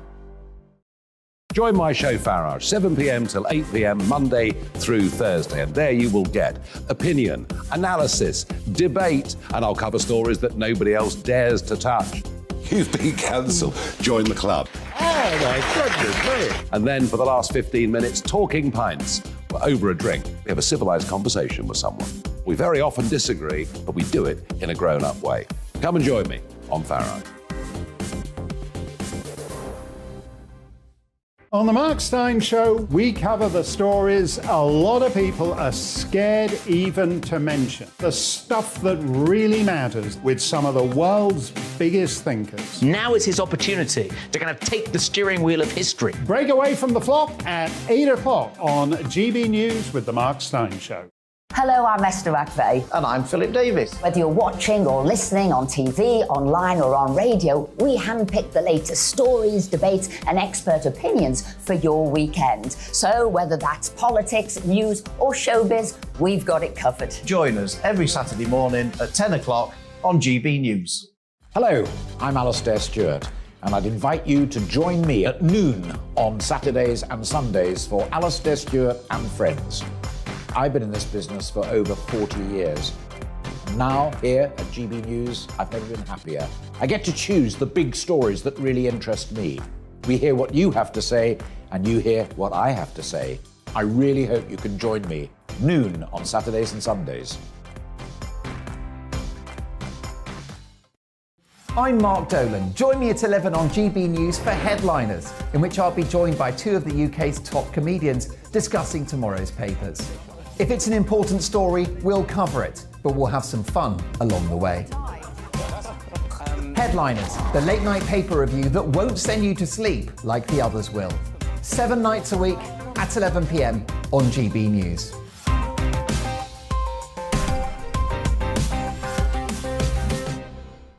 Hi there, it's Stephen and Anne. At breakfast from 6 a.m, you'll always be caught up with everything you need to know, the latest headlines, opinions and debates. We'll bring you the good news and the bad, but most of all, we're here for you. Remember, send in your views and let us know what you would like us to talk about. That's because we're your news channel. And every morning at 6 a.m, it's breakfast on GB News.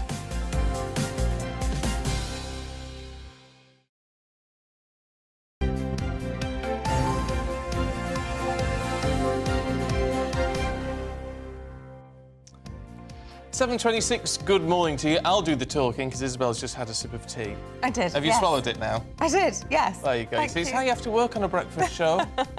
Still to come on today's programme at 7:45, we're going to talk to a money coach to find out what you can do to save even just a little bit during the cost of living crisis, because apparently 1 in 6 of us have got nothing, not a dime put away.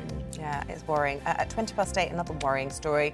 This bird flu outbreak, lots of questions about what it's going to mean for Christmas. We'll be speaking to a butcher to see if you'll be able to secure your turkey in time. And we'd love to hear from you, as always. Get in touch on email like Margaret has done, who says, please remember we as pensioners have worked hard all our lives. So true. And I personally rely purely on state pension. We've lived through recession as well and hard times, and now deserve what I've worked so hard for all my life. Totally agree with you there, Margaret. If you want to join in that discussion, gbviews@gbnews.uk.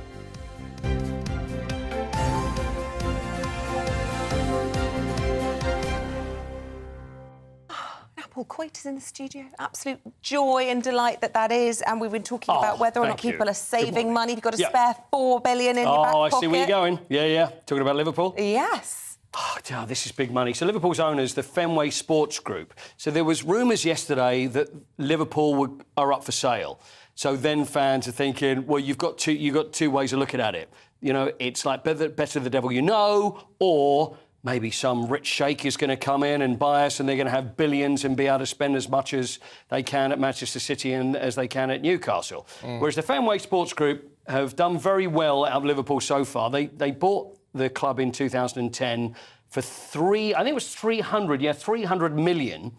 And the club, 300 million. I mean, it sounds funny that you say, is that old? But you're right, in the grand scheme of football, it doesn't sound like a lot of money because now it's worth... The last time that they valued it, which was in May, we're looking at 3.8 billion.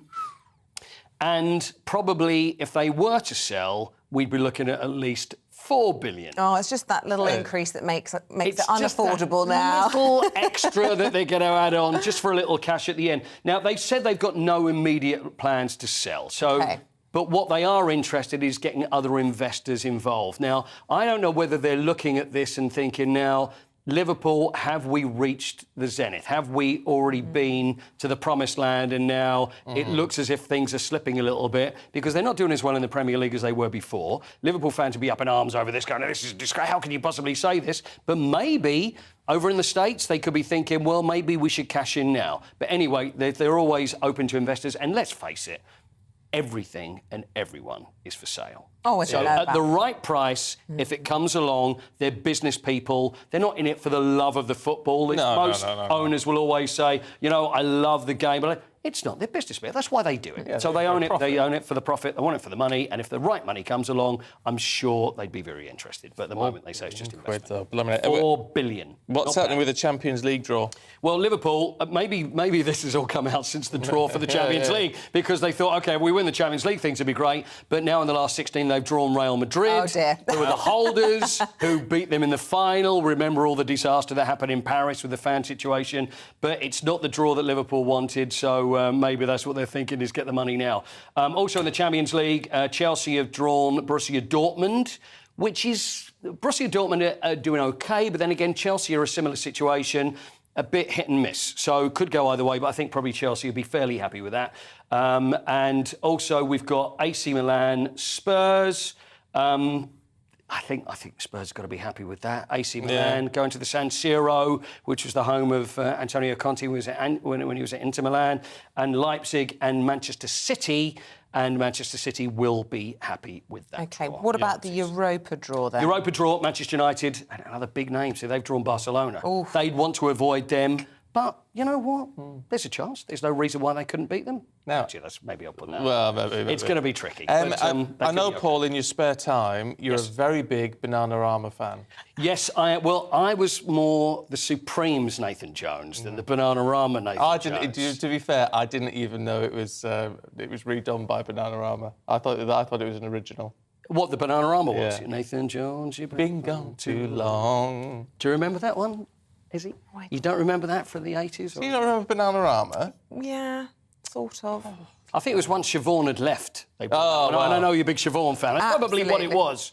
But Nathan Jones, the Luton Town manager, I don't know who came first, him or the song. Maybe he was a kid at the time. But he went from Luton to Stoke.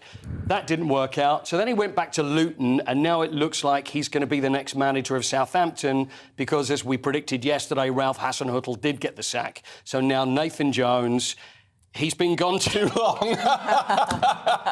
I so didn't want to go there, but it just pulled me in. I had no choice. So Nathan Jones has been gone too long. He could be in at next Southampton manager because Luton have given permission for him to speak to Southampton, which usually only means one thing. It's got to be a headline. I'm going to claim credit if that's a headline. I think you should. Now, I don't know who's written this on the bottom. Is it you, or is it someone with terrible handwriting? What is it?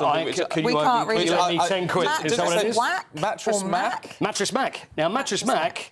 This is the biggest bet... Mattress Whack, something else is about. The biggest bet there's ever been won in sports history happened at the weekend. Now, Mattress Mac, his name is Jim Mackingvale, and he owns... Well, I think you probably guessed. A mattress shop. A mattress shop. He owns a whole range of bed shops, very rich man, and he won the biggest bet in history. Now, as a baseball fan, now the Houston Astros won the World Series, which was the big baseball final in the States at the weekend.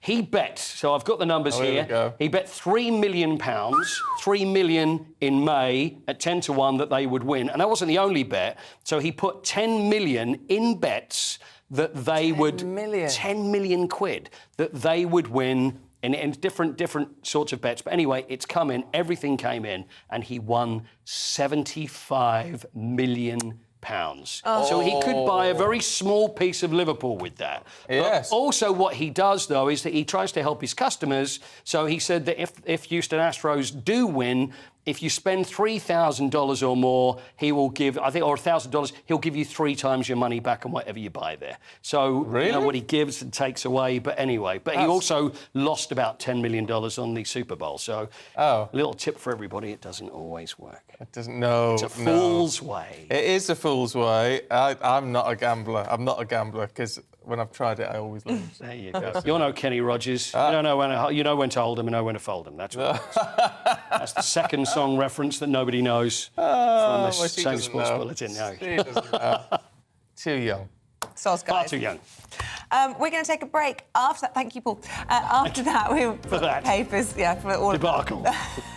We've got the papers with Martin Daubney and Stephanie Tecci. See you in a sec.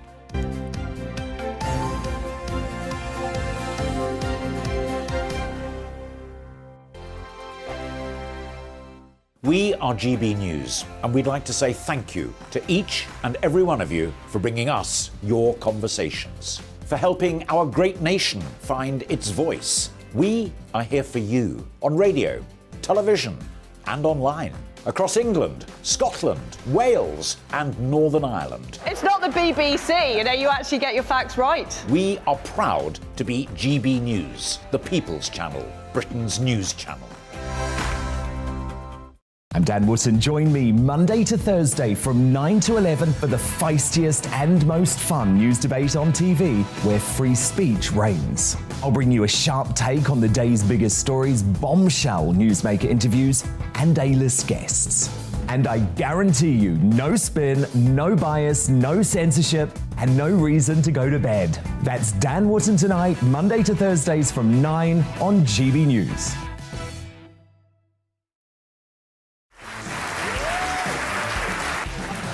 My name is Andrew Doyle. Join me every Sunday evening at 7 p.m. for Free Speech Nation. This is a show where we address current affairs and news stories of the week with the help of two wonderful comedian panellists. I brought in comics because I want to give it a lighter edge, and also they work for less. See you there.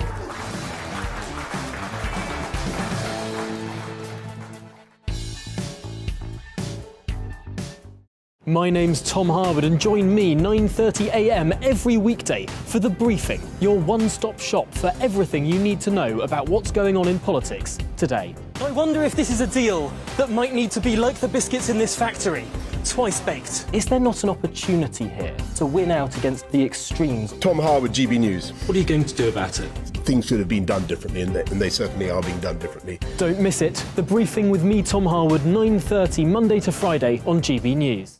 Every Friday and Sunday night from 9, it's Mark Dolan Tonight. We're on the same page again. There's something weird happening. Let Ian finish. Don't be such a cranky.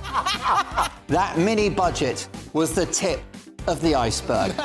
And on Saturday, my show just got bigger. From 8, it's Mark Dolan's Saturday Night In. You can't govern a country if you can't speak.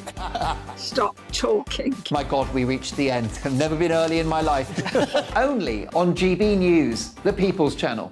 Join me, Arlene Foster, for The Briefing on GB News. Every Friday at 3 p.m, I'll give you all the latest political news and analysis, and we'll have robust live debate. To make sure that you're caught up on all of the biggest issues of the day, we'll bring on experts in their field.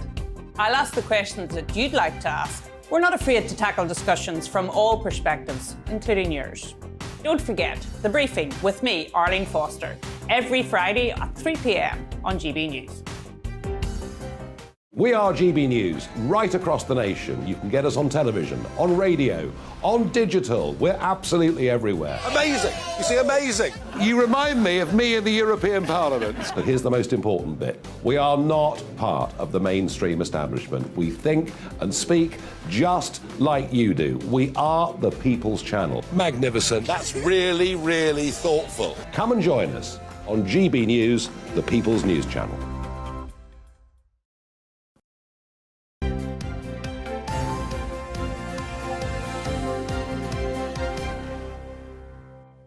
"7:37 morning to you. Time to go through the papers, and today we have former Brexit Party MEP Martin Daubney and showbiz reporter extraordinaire, quite frankly, Stephanie Tetchy. Morning to you both. Now, I know you like a bit of a rant, Martin, so we'll start on something quite easy and straightforward and calm.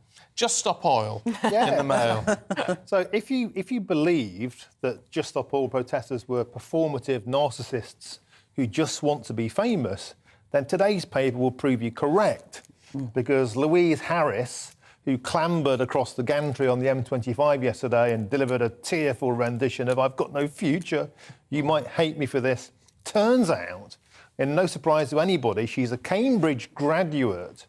She's a vegan, so far so predictable, but she's also, after doing a pointless psychology degree, actually wants to be famous. Oh my God. Because she wants to be a singer. She wants to be a singer and a songwriter. So we hate anyone that's been to the best university in the country I don't hate her. studies psychology. No, I don't hate her at all. What I would like to move on to is the idea of the fact that these people are somehow oppressed by climate change. Actually, they're using it as a way to try and piggyback their fledgling TikTok career. She writes songs about the dating scene at Cambridge. And actually, I think there's a bigger point here, and that is these people who are listless and privileged have historically always been attracted towards cults. And I think the Just Stop Oil cult and the Extinction Rebellion cult are just another outlet for these kind of failed wannabe celebrities, and actually she's breached a court order and she deserves to be seeing the inside of a jail cell. Oh. That's a bit harsh. There we go. Over to you. It's a bit harsh. I think there's no denying that these people love publicity and they're doing all these stunts because they know people are going to talk about it. They know it's going to make the newspapers. But I think it's time that we had a national conversation because they're very much seeing it as the young versus the adults, where it's like we're all in this together when it comes to climate change and how it's affecting society. And I think it's probably giving them a more constructive outlet where they can actually communicate their views and their worries, because I'm quite scared that someone's actually going to get hurt with all these stunts. Is it going to take for one of them to die before we all wake up and be like, OK, what are we actually going to do and what is the government doing about this? Or how about it takes one of them getting hurt before they realise they need to stop doing this? I'm amazed that somebody hasn't been violently attacked or ran over so far. I really am. Yeah, I do think there's got to be... Maybe we need to look again and make sure that people who are raising concerns are listened to. Well, they certainly are, because here we are again talking about it. Well, no, but listened to in a constructive... People making constructive points being listened to in a constructive, serious manner, you know, rather than these people who, I mean, I don't know what she knows about anything, really, but, you know, wanting to get a bit of TikTok fame out of it all. Yeah, exactly. And I would say a constructive way of having a debate isn't stopping ordinary working-class people getting to work every morning. Yeah, well, I would agree. That means that you're not in favour of striking either, though. But strikes don't block roads. You're allowed to protest, say, at Parliament Square. Square. If it's a railway line or a tube station and you're striking... I don't agree with that either, to be frank. Just checking. Yeah. Steph, you want to talk about Wimbledon? Mail, page 3. They're relaxing the rules on white underwear. Now, I'm glad you've chosen this. Yes. Because I get very upset about cricket and tennis dropping whites. This is like a prime example of sexism in sports. Underwear is such a personal choice. I don't think no one should be dictated what colour underwear you should be wearing. And tennis seems like it's finally given in. And from next summer, they will be modifying their rules, allowing female female tennis players to wear whatever colour underwear they want to wear. And it says the All England Club, they're modifying it to take account of the issues that female competitors face with their periods. Women have been having periods from the dawn of time. Why is it now, in 2022, they're just waking up to this? I hadn't even thought about that. What's that got to do with what colour underwear you wear? Well, I presume that, you know, when you're without getting serving in a tennis match, you do flash your underwear quite often, don't you? And these are some of the accidents that have happened to female sports stars. So I think it's about time that this changed. Can't argue with that. Fair enough. You're like, don't mention periods. No, it's not that. I just wanted you to not get too graphic.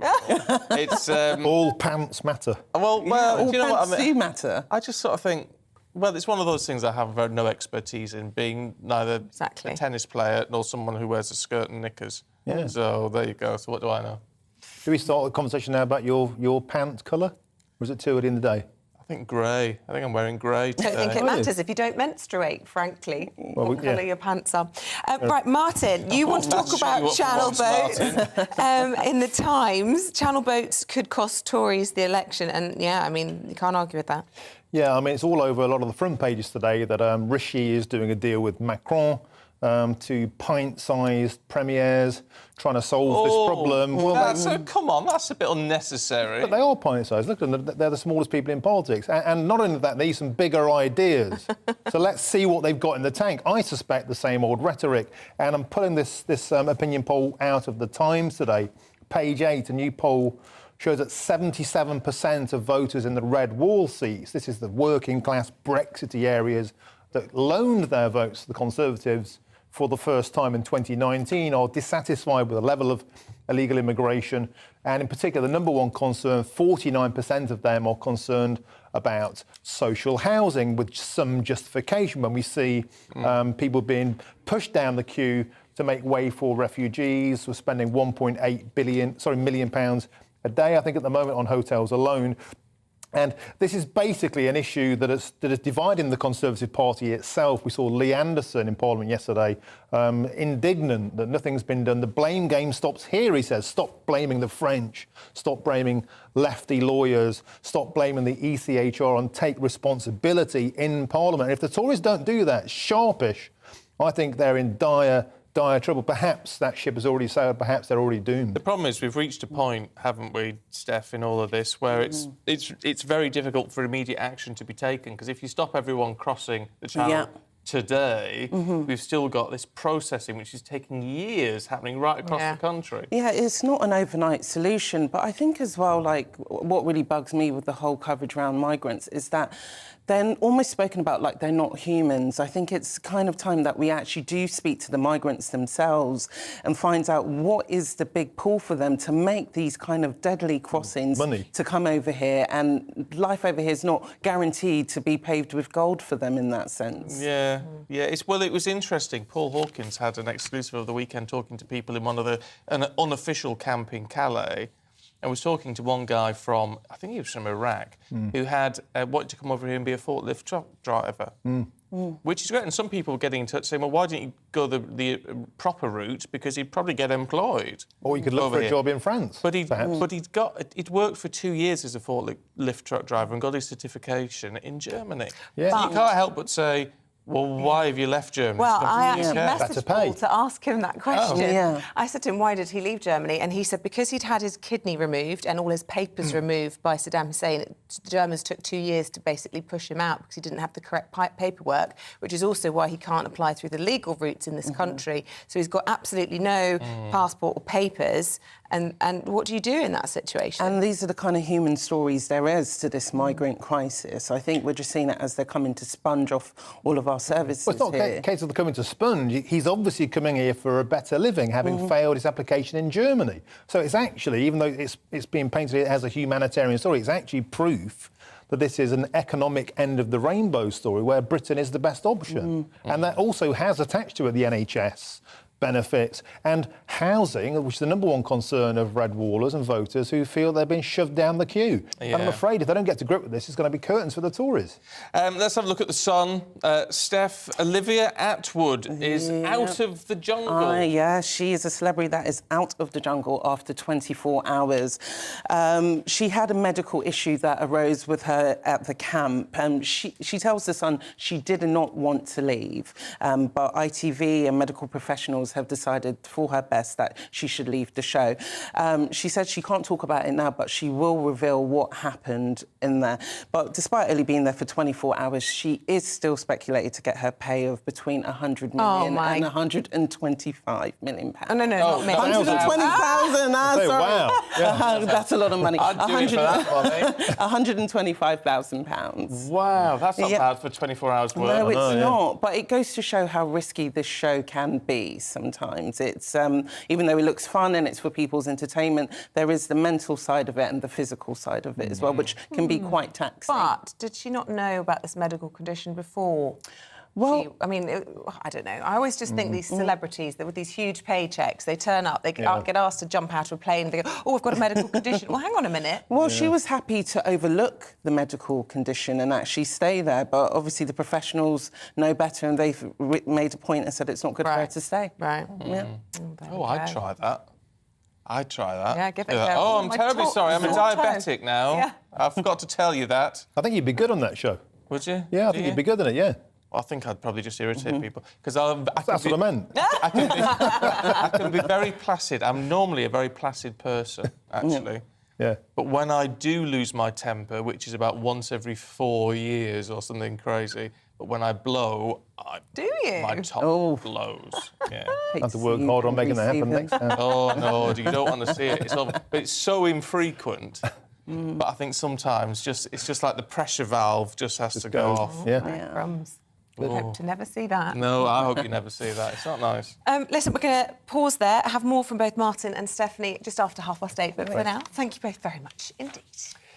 Now, let's talk money, should we? Proper money that all of us have to deal with, because a new study has found that 1 in 6 of us have no savings at all. Yeah, is that you? Let us know your experience of all of this, because, of course, with the cost of living crisis continuing to bite, it is now harder to put money away than ever. So let's get you some tips, should we, about what you can do at what is a very difficult time. Money coach Adam Price joins us. Adam, good to see you this morning. Let's kick off right with people at the very bottom who've got no savings whatsoever, who are struggling day to day.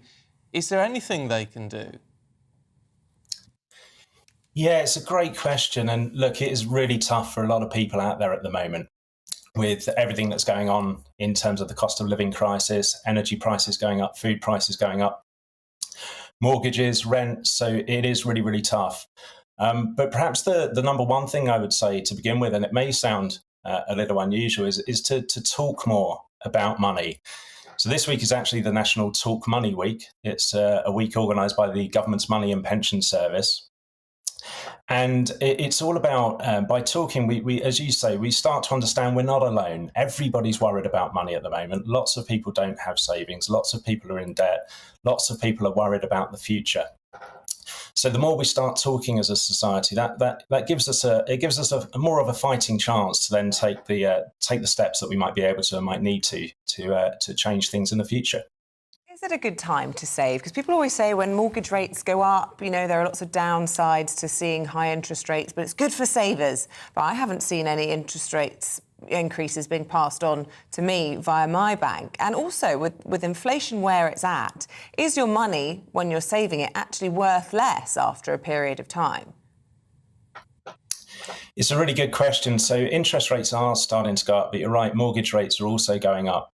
I would think about saving in a slightly different way, and I'd think about, again, what is it that you want to be able to do in future that money will help you with? So maybe at the moment you feel really stressed because you haven't got that savings buffer, costs are going up, you're not sure how you're going to meet them.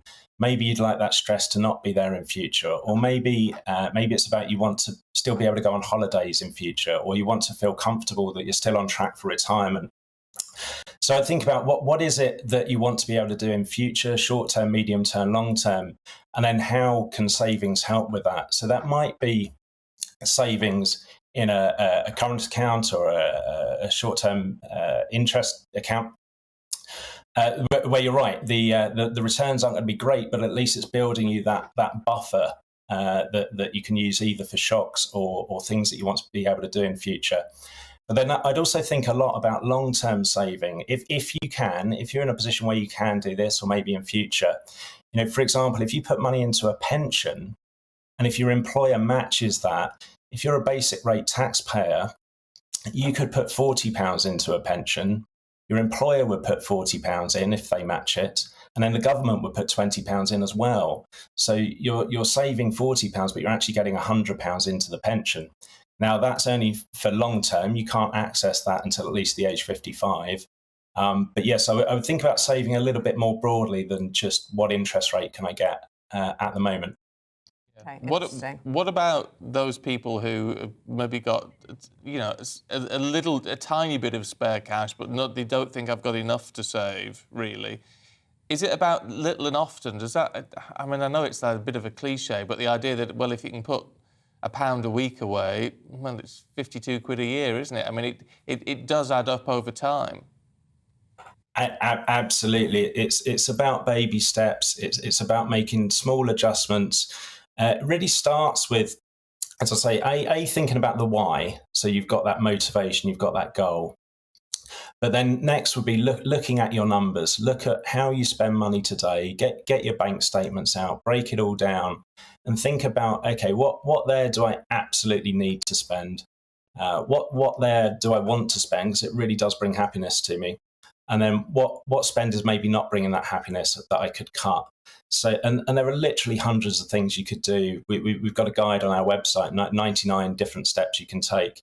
But it could be things like unfollowing certain brands if you find you tend to make impulse purchases, or taking your debit card details out of online shopping sites. So it's just that little bit harder for you. It just makes you think twice.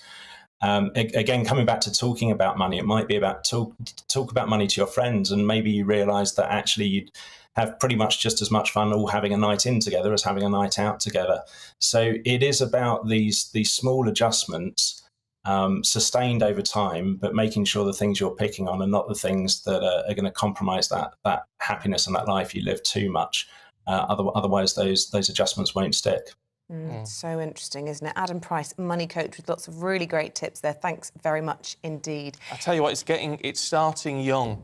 I remember I was a Griffin saver. Were you a Griffin saver? Griffin saver? It was a children's bank account at the Midland Bank. Oh, right. which is now, I think that's now HSBC. Is it the Midlands Bank? Was that what they were bought out by? So it's a Griffin saver, and there's a charge. You could put little bits of money away and all the rest of it.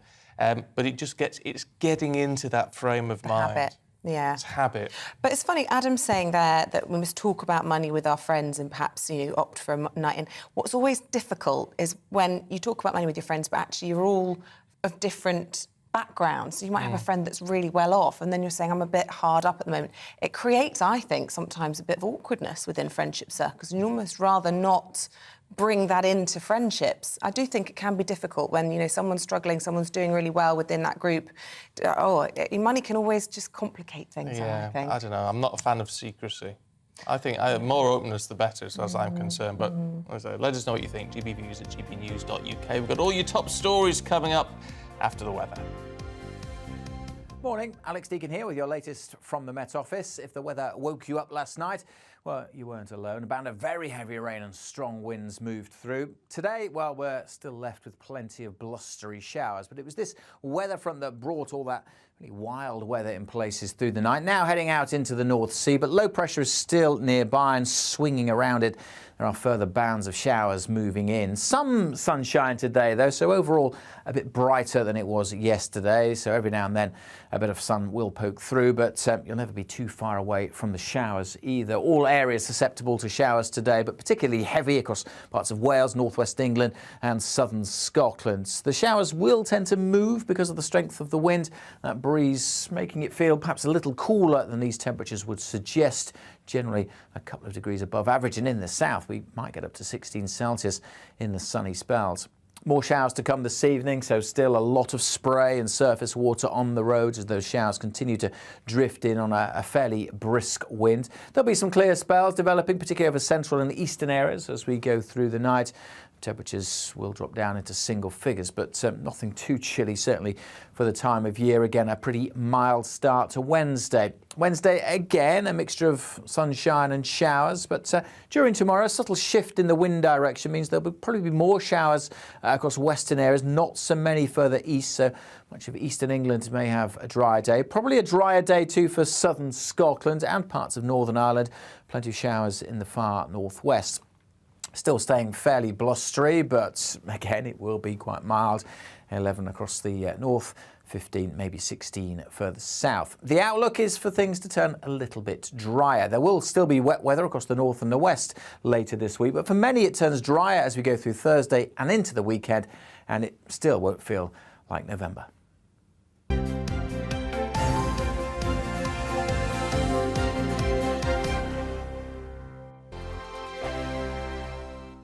Hello there, it's Eamonn Holmes here from Breakfast on GB News. We're not just on your television and your screens, We're on DAB plus digital radio, so you can listen to your favourite shows on the move. If you've not yet listened to GB News Radio, it's very simple. We're on your radio player and tune-in apps, on your smart speaker, phone or tablet, or online at gbnews.uk. Take us with you wherever you go. GB News Radio. You never have to miss a moment of the People's Channel.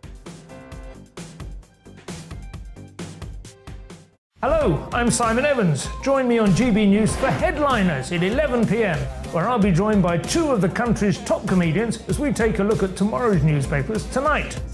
If it's a big story, we'll be covering it, I guarantee, but we'll also have some fun along the way. That's GB News Headliners at 11 p.m. We won't put you to sleep, unlike some of the other paper review shows out there. So join us, 11 p.m, 7 nights a week. I'm Mark White. As GB News Home and Security Editor, I cover those key issues that are so important to you. Our authorities, our communities doing all they can to combat violent crime. With the public services under unbearable strain, why are we still failing to control our borders? Defence, the first priority of any government, has been continually hollowed out. Can we trust our politicians to protect the armed forces? Join me, Mark White, on GB News. Monday to Thursday on GB News, it's Bev Turner Today from 10 a.m. There's never been a more interesting but also critical time in British politics, and I can't wait to bring you the biggest stories of the day with the best factual accuracy and also a few of my own opinions thrown in. We'll engage in passionate but always polite debate with your thoughts and opinions at the centre of it all. Monday to Thursday, 10 till 12, on TV, on radio and online. Every morning from 6 o'clock, we'll wake you up with GB News Breakfast with all the stories you didn't know from the night before. So whether it's serious news, entertainment, or your own views from all over our great nation, we're here to kick off your day with a smile. The national media should be reflecting and reporting what's happening here. You will notice the northwestern accents. Whether you're with us on TV, radio, or online, every morning, it's breakfast from 6 a.m. Hope you can join us. Monday to Thursday nights on GB News. At 6, it's Dubes & Co. 7 o'clock, Farage. At 8, join Mark Stein. And at 9, Dan Wootton Tonight, followed by Headliners. On TV, radio and online. This is GB News. On the Mark Stein Show, we cover the stories a lot of people are scared even to mention. The stuff that really matters with some of the world's biggest thinkers. Now is his opportunity to kind of take the steering wheel of history. Break away from the flock at 8 o'clock on GB News with the Mark Stein Show. We are GB News. And we'd like to say thank you To each and every one of you. For helping our great nation. Find its voice. We're absolutely everywhere. Across England, Scotland, Wales and Northern Ireland. On TV. On radio. And online. We're proud to be The People's Channel. Britain's news channel.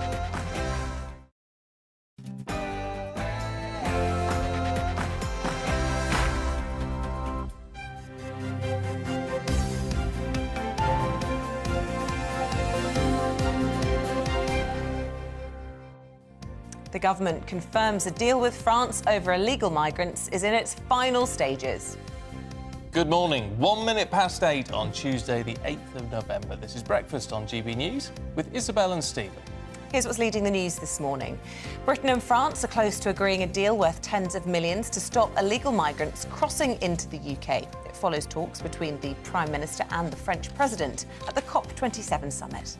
Meanwhile, the Chancellor is reportedly planning to announce that benefits and pensions will rise with inflation, the triple lock, when he makes his autumn statement next week. The pledge, though, will cost about £11 billion. Will bird flu ruin Christmas? Farmers are facing the largest outbreak on record, with almost 6 million birds culled so far. We'll be talking to one butcher who's warning that turkeys will be in short supply this Christmas. And the London premiere of The Crown Season 5 takes place tonight. Vanity Fair Royal Editor Katie Nicholl will be giving us her take on the controversial new series. And get in touch in a whole array of topics this morning. We've been talking about turkeys, haven't we? Money-saving tips, or what to do about the illegal immigrant problem. Yeah, and Alison, I'm with you all the way. Morning, Alison. Why are we panicking about not having turkey for Christmas dinner? Surely COVID has taught us that what is most important is family and friends at Christmas. Fish fingers, chips will be fine as long as you're surrounded by loved ones. And couldn't agree more. Yeah, and this is that old thing we talk about, you know, is it the papers whipping up a Christmas story as soon as November the 5th's passed? Let us know your thoughts about fly tipping, midterm elections, pensions, whatever it may be.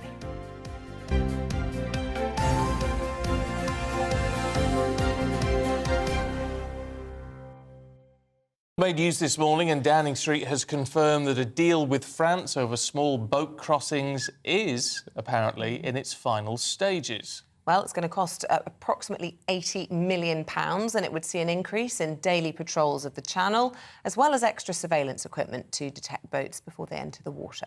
Well, the news comes after talks between the PM and the French President, and following that meeting, the Prime Minister vowed to grip the challenge of illegal migration and said he had renewed confidence that the two countries could cooperate. Well, let's bring in our political editor, Darren McCaffrey, who's at Downing Street for us this morning. And we understand Rishi Sunak flew back from Sharm el-Sheikh to Downing Street yesterday, Darren, and he'll be hopeful that he might be able to crack this problem.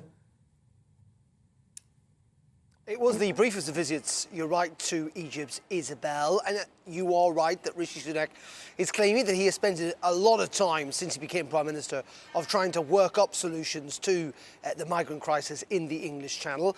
And it's been clear actually even under Liz Truss's administration, that the solution, or part of the solution, a big part of that solution I suggest, was a further deal with France.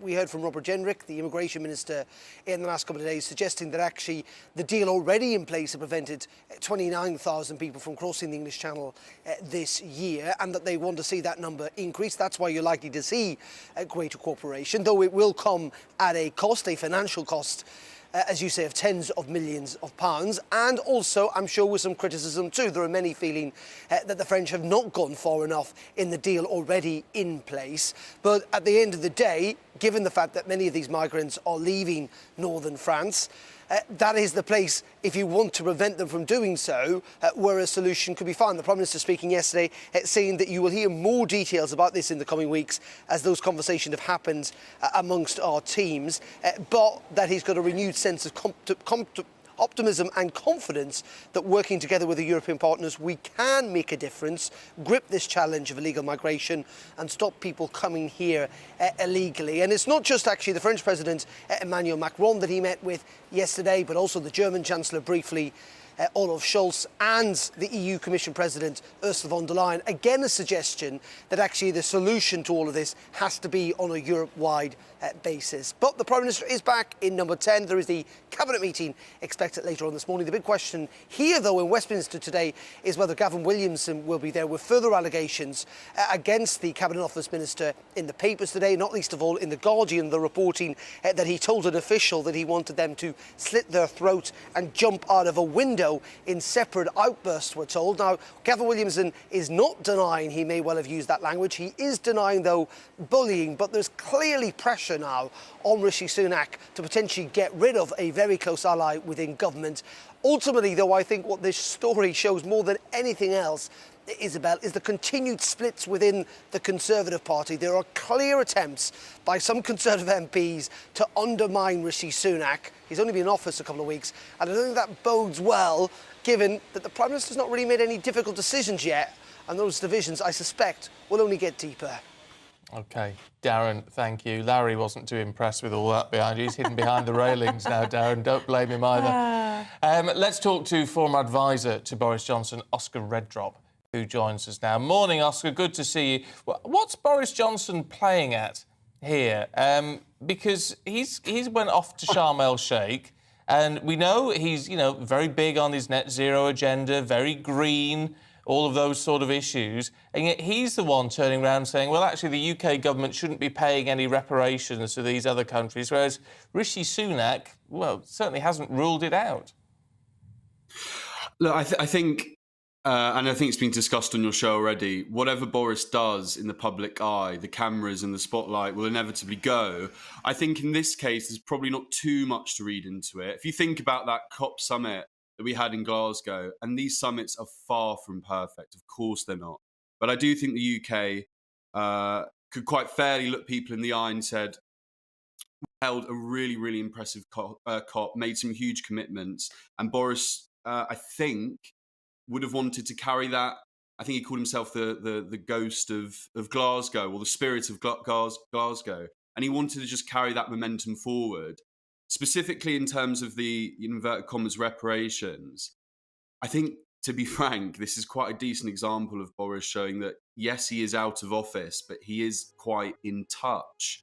Because I don't think that would be particularly popular with the British public at a time where, and again, it's something you discuss on your show very, very well, just the huge, upfront, immediate, in-your-face financial difficulties that the public are already having to suffer. No, I mean, you say he's in touch. I mean, he was also pretty critical of a number of people yesterday during his speech. So anyone who thought that Boris Johnson was going to be quietly supportive of the current Conservative administration might be, wondering whether that is truly the case. I mean, he was saying that Liz Truss was mad, effectively, on fracking, or indeed anyone who wanted to frack the British countryside. He was critical of some of his aides. I don't know if you were amongst those. And indeed, some people at the Telegraph, anyone who was anti-onshore wind, he didn't hold back. Well, and this is an uncomfortable truth for some people who out there who really dislike Boris Johnson and see him as this, kind of slightly careless right winger. But the facts are the environment And I think in his eyes, the true meaning of conservatism in terms of conservation and looking after the environment and the planet is something that is deeply important to him. And I guess, to be quite frank, as ever, in many ways, Boris Johnson is speaking his mind. I mean, what I would say, just to smooth things over a little bit, ultimately, he was very supportive of Rishi's direction for the government. So again, I wouldn't try to read too much in divisions. But look, Boris is Boris. And I know some of his tendencies get under people's skin, but specifically in terms of the environment, I do genuinely believe that man's heart has always been and will continue to be in the right place. But going back to my previous point, but kind of with the right tone and sensibilities of the British people. And that's where the reparations policy just does not work. No, in terms of diplomacy, he's got an interesting style of diplomacy. But has Rishi Sunak bested him slightly on this deal with Macron about migrants crossing the Channel? We don't know a lot of the details yet, and we have heard it all before, so we sort of wait with bated breath. But I mean, this has the potential, at least, to be very positive, doesn't it? It does, and what's so fascinating actually is that. For just politically speaking, on the spectrum and really broad brushstrokes here, as I said, people would see Boris perhaps in many ways to the right of Rishi. But if you actually look at it, Rishi Sunak, the Prime Minister, has turned up to a COP summit. And really, the main news line coming out of it and the main, bullet point that he wanted to tick off and achieve was an immigration policy.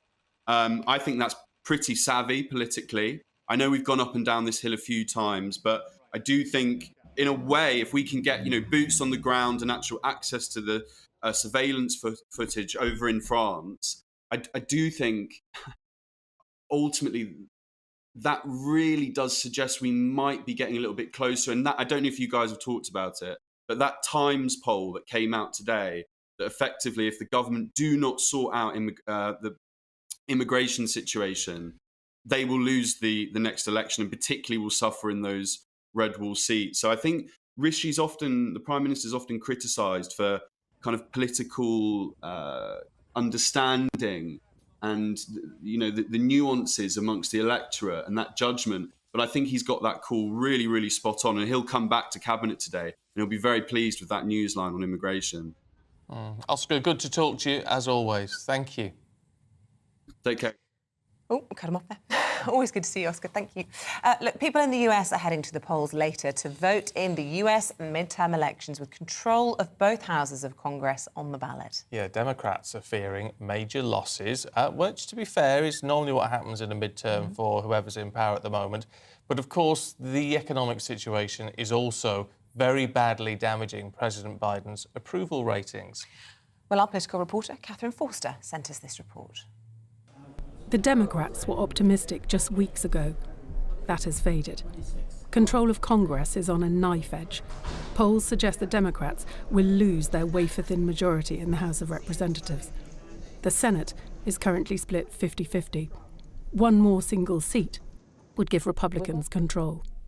Whoever resides in the White House usually loses ground in the midterms, and Biden will struggle to push through legislation without a majority in one or both houses.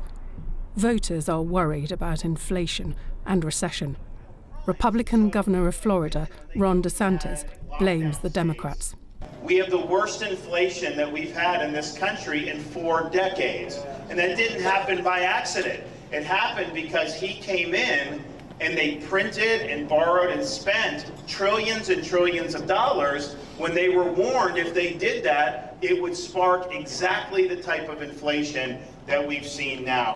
President Joe Biden is warning the consequences of this vote will be profound. We face one of those inflection points, one of those moments that not only comes around every 3, 4, 5 generations. We all know it in our bones that our democracy is at risk. Previous Democrat presidents, including Barack Obama, are rallying around Biden with similar messages. This habit we have of demonizing political opponents, of saying crazy stuff, it creates a dangerous climate. Obama and Bill Clinton both did badly in their midterms but were re-elected. But President Biden is almost 80, and his approval ratings are dire. His Vice President Kamala Harris is unpopular too. And then there's this former president, Donald Trump, still claiming the last election was stolen. I ran twice, I won twice, and I did much better the second time than I did the first. And now, in order to make our country successful, safe, and glorious, I will probably have to do it again, but stay tuned. In 2022, the United States of America is anything but united. Catherine Forster, GB News. Well, speaking at a rally in Ohio hours ago, Donald Trump hinted that he may announce his bid for the presidency next week. This is the year we're going to take back the House, we're going to take back the Senate, and we're going to take back America. And in 2024, most importantly, we are going to take back our magnificent White House.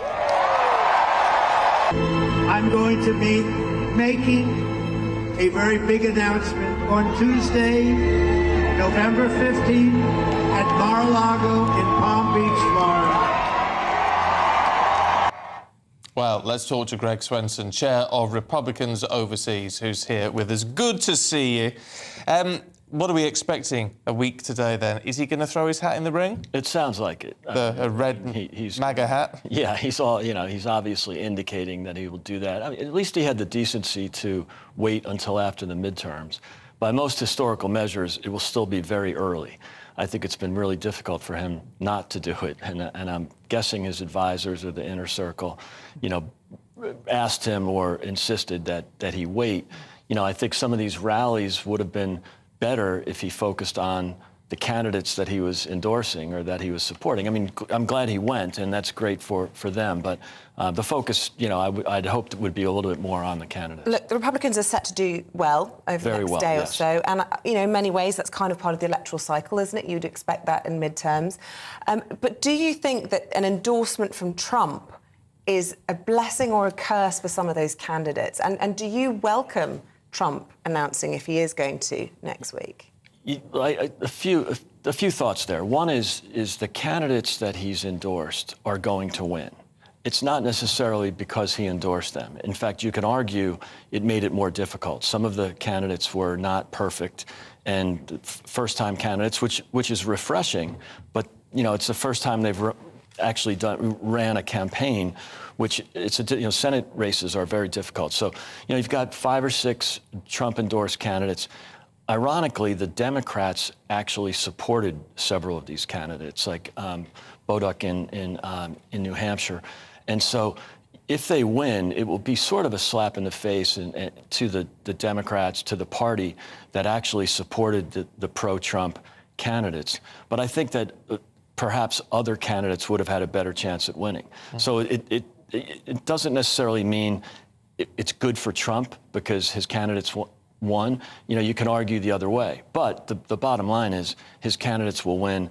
The Republicans are likely to take most of the toss-up races. It looks, obviously, the House is already going to be Republican. There's no doubt about that. So, there's a real momentum right now. And do you want him to announce? Look, I think it's good for him to announce because it's the great mystery, and I'd rather just, in a way, get it over with. Ron DeSantis, I think, will run. I think Ron DeSantis has to run. His political capital is so high right now that it would be almost a waste if he didn't. So if Trump wins the primaries, if the election was tomorrow, he would win the election. Right now, he's polling up 25 over DeSantis. But prior to Mar-a-Lago, he was only up +9 on DeSantis. So after Mar-a-Lago, he went from +9 to +39. Now it's back to 25. So I think you'll see Ron DeSantis slowly creep up again. And there's a good chance he could win. Do you want your party back? Meaning as in not Donald Trump's party? Well, yeah, because it's not the Republican Party anymore, is it? It's not your grandfather's Republican Party, and it won't be. Whether it's Trump or anyone else, that country club Republican, Bush, McCain, Romney party is over. And so I would like to see Ron DeSantis or Mike Pompeo or someone else, because they're younger, they can serve 2 terms, they don't have some of the baggage. But surely if Trump runs, if the primaries were tomorrow, he'd win. So the party has definitely changed in terms of the base and the electorate. They're doing really well with Hispanics right now. They're going to do much better with African Americans. So the party has improved. Trump, I thought, did a great job as president. He governed much more conservatively than I expected. I was a bit nervous about that. So look, his administration was quite a success if you look at outcomes. But in terms of what struck me was, and it's very difficult, but to try and remove it away from the politics a little bit. Sure. It was Obama, in the clip we had in Catherine's report, was saying what is problematic is when we demonise our political opponents. Yeah. Now, he wasn't just blaming that on the Republicans, he was talking about both sides. Yeah. But that's what Trump actually, I mean, that's what he did and grew as a culture. Even within his own party, going for sanctimonious. Oh, absolutely. But that's not healthy, is it? No, I never liked it. When it started, in a way, his candor was refreshing, but it's also unseemly. And yeah, we'd all like to go back to the Ronald Reagan, who was polite and optimistic and positive. Trump tries to be positive. You saw that in the clip. But when he gets into the name calling, it makes it a little less pleasant. So yeah, I'd like to see Trump without some of the bad manners. And I think you'll see that with Ron DeSantis and Mike Pompeo. They're fighters. Kristi Noem in South Dakota. Even Nikki Haley to a certain degree. I think the party grew tired of winning the philosophical arguments but losing the fights because the Democrats just fight harder. And so the pushback, the way DeSantis, for example, handles the media. You see this with Kari Lake in Arizona, who will win. They really push back when the media is dishonest, and I think that's healthy. So the name calling, no, we could do without it. But by the way, this whole election denial thing, it didn't start with Trump. It started with Stacey Abrams in 2018. It started with Hillary. Well, it goes around the world now. You're seeing it in Brazil, wherever exactly. it might be. It's the thing I think both sides should dial it down. I'm glad President Obama said that. He also called out the Democrats for their wokeism and he called it the buzzkill party a few weeks ago. I mean, he's smart enough to be honest about these things. Just finally, I want to ask you, when you talk about the Republicans being unrecognisable from your grandfather's country club party, American politics in general unrecognisable from 2 generations ago. I mean, it's always been a divided democracy. Sure. But the polls are so far apart now. They're so polarised. Do you think that there can be any way forward? Because politics, is it broken, do you think? I don't think it's broken. And if you look at the institutions work. The Constitution, which was this near-perfect document, has survived, and it will. But does it work? Just because the whole gun law argument, the whole problems with these shootings in schools, we look with horror, don't we? We're grateful that we don't have a codified constitution, so we can move with the times. But the problem is when you don't actually enforce the Constitution or enforce the laws. And that's the problem right now with the crimes in cities. Guns are illegal in Chicago, but they don't prosecute the criminals for gun crimes. And so they're back out on the street a day or 2 later without bail. And that's why there were 1,000 homicides in Chicago. The same thing's happening in New York and New Orleans and Baltimore. So the institutions work until they are not enforced, or until the institutions that are in place are not necessarily taken seriously. And what you saw over the last 2 years was the progressive left trying to undermine the very institutions that have worked for 250 years. They want to make the judiciary less independent. That's worrisome. They wanted to they wanted to change the filibuster. They want to make Washington a state. Anything that they can do to win. So they're happy to undermine the institutions. And I think what we need to make sure is that the institutions are preserved, and they have survived. They survived some very difficult times over the last few years. So I tell you what, Greg, it's always good to talk to you. Great to be here, Thank you very much Stephen. indeed. Thanks, Isabel. Now, any thoughts on that? Get in touch. Love to hear from you, of course. But after the break, we're going to be talking to a butcher about the potential shortage of Christmas turkeys this year and what you can do as an alternative.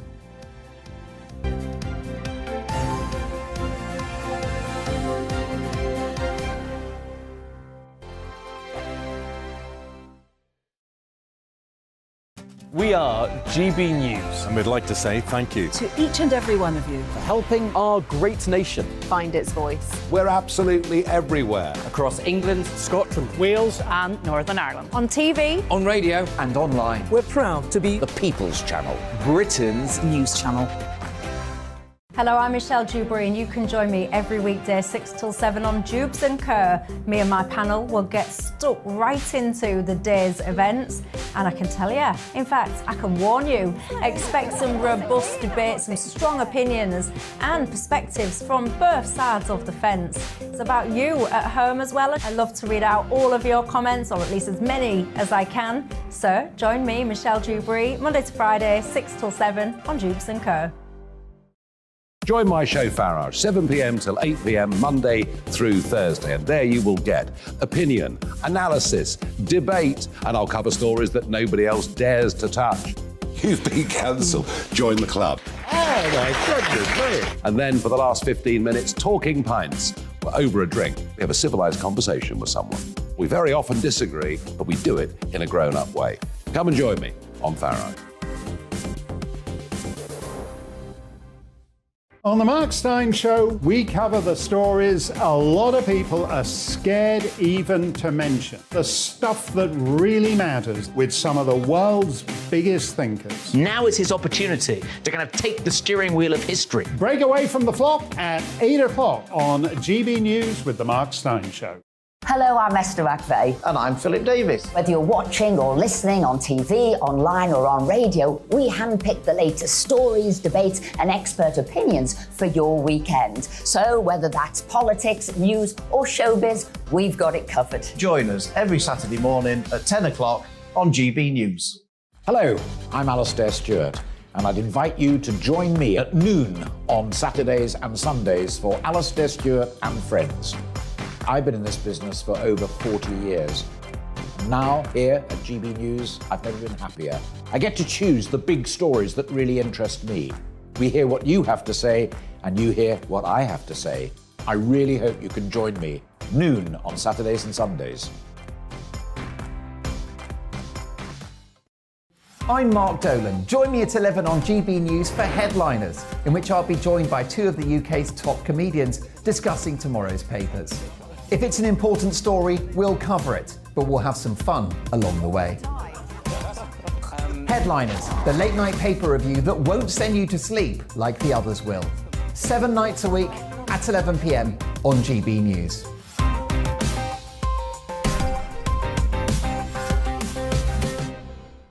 Hi there, it's Stephen and Anne.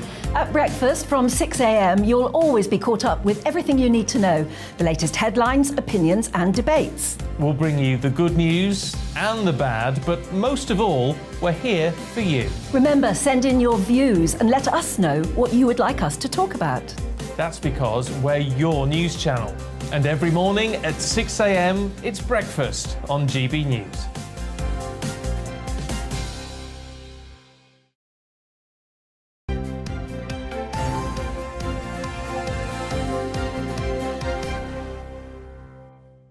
.27. Morning to you. Still to come for you today. At 8:45, we're talking to Vanity Fair's royal editor, Katie Nicholl, because she's going to be looking ahead to the new series of The Crown, Series 5, I think, airs tomorrow, and it's the big premiere in Leicester Square tonight. All the red carpets are out. It's a big premiere for a TV show now. Is that the thing? Yes, this is huge. I'm so out of the loop.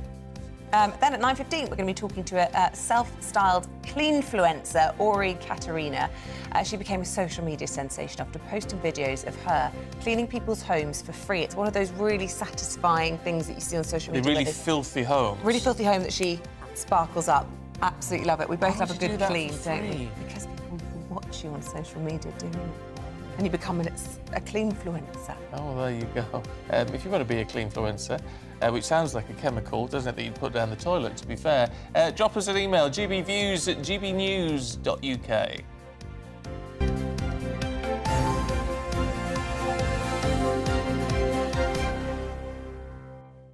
We're talking about saving money and all, and you were going on, bleating on about interest rates. Sounds about right. No, and someone who hasn't included their name, fair enough, says, I'm lucky enough to have £5,000 in a Barclays Saver account, But last year it only earned me 53p in interest. That's what I mean. And now interest rates are so high. Relatively. You've got to shop around. You've got to shop around. There are accounts which are now paying 3% interest. Is that right? On a savings account. Oh, I need to do some Now shopping. that would, on £5,000, would earn you, certainly a few quid a month on that. So it would add up. So you've got to shop around for those sort of things. I'm going to do that today. Look, let's turn our attention to Northern Ireland, shall we? Because currently it has no government and it faces another period with no political leadership or direction, with rising costs and high chances of deep cuts in the public sector. Well, our Northern Ireland reporter, Dougie Beattie, has been finding out how people there are really feeling. Biggest fear I have that it will entrench division here in Northern Ireland, that we will have a sectarian headcount, people will be driven to their trenches, and that will not be good. And the outcome at the end of the election is not going to fix the problems we've got now. We know that elections in Northern Ireland do not solve problems, they deepen the crisis. Right now there is one issue that is preventing us from restoring the Assembly. The absence of an Assembly chamber won't influence that, but what it will do is make life worse for people across this society. That session in there today felt like a wake for power sharing. Political voices full of frustration at the situation now facing politics in Northern Ireland. Stormont once again finds itself as a tourist attraction. The only visitors it's getting are those that's interested in history and architecture. The government here collapsed at the end of October because of legislation that ensured that there would be ministers in place up to 6 months after an election. Chris Heaton-Harris has said he will not call an election this side of Christmas, but what does that mean to the ordinary people of Northern Ireland? Well, I believe there's principles in life that you should hold to, but when the people of the country need help, now's the time to lay those principles aside and to say, right, let's help the people. Do you really want the truth? Yeah. It doesn't matter whether they're there or not. We need to stick it back and tell it. So they do. People out there are struggling. Can't afford to heat their house, food and all coming in. Government or not, life goes on, and local councils will continue to do what they have done for years and ensure our everyday needs are met. But with rising costs, it's feared business rates will rise. Glenn Roberts from Retail NI is worried about the situation. We have written out to all 11 councils, all 11 council chief executives, urging them when they strike their own rate to make it as low as possible. We have heard rumours that some councils are thinking of a 12.5%, an inflation-busting rise, and for many working families and businesses, that simply is unaffordable. And that is a reality that councils, they need to cut their cloth and be more realistic in how they approach the issue of rates. A budget for the province must now be struck, and with a hole in the finances, meetings with the government have already happened. Well, we had a good meeting with the Secretary of State last week, and we continue to engage with him and his team on this. I think a big ask to the Chancellor ahead of the statement in a few weeks' time is that further business support is needed. And we've said that we need the business rates holiday reintroduced that we had during COVID. The largest casualties here will be the large infrastructure projects. More about how we get around rather than how we get on. Dougie Beattie, GB News, Belfast. We're going to take a quick break. After that, we're going to go through the papers with Stephanie Tetchy and Martin Daubney one last time. See you in a second.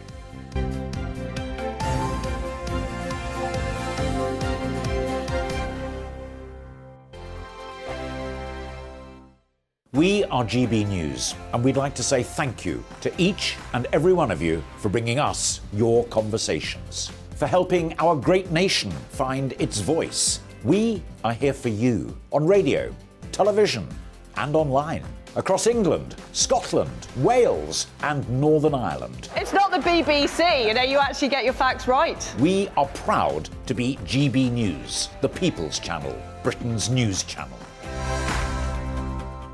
I'm Dan Wootton. Join me Monday to Thursday from 9 to 11 for the feistiest and most fun news debate on TV, where free speech reigns. I'll bring you a sharp take on the day's biggest stories, bombshell newsmaker interviews, and A-list guests. And I guarantee you, no spin, no bias, no censorship, and no reason to go to bed. That's Dan Wootton Tonight, Monday to Thursdays from 9 on GB News.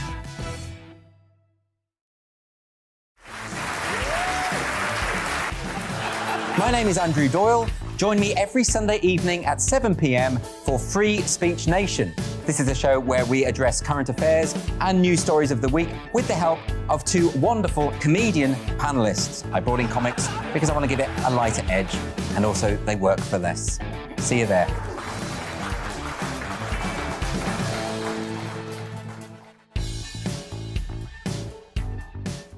My name's Tom Harwood, and join me 9:30 a.m. every weekday for The Briefing, your one-stop shop for everything you need to know about what's going on in politics today. I wonder if this is a deal that might need to be like the biscuits in this factory, twice baked. Is there not an opportunity here to win out against the extremes? Tom Harwood, GB News. What are you going to do about it?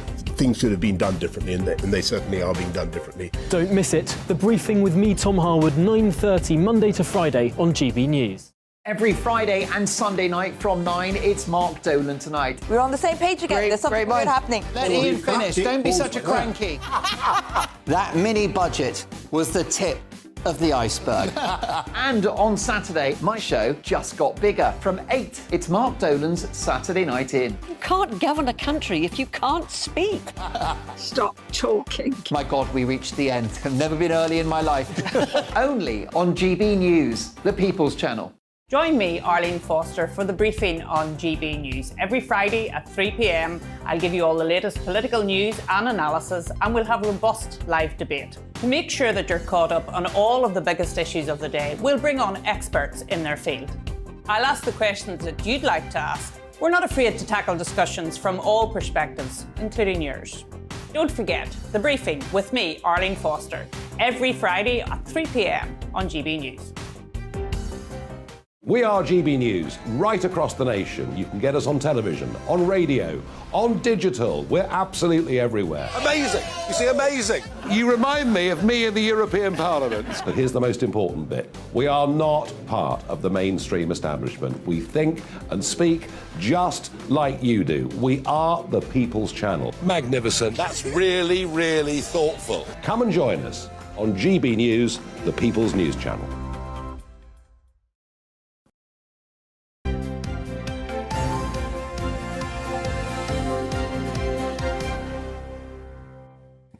It's time to go through the papers now. Joining us for one last time is Stephanie Tetchy. I had to think about that then. And Martin Daubney.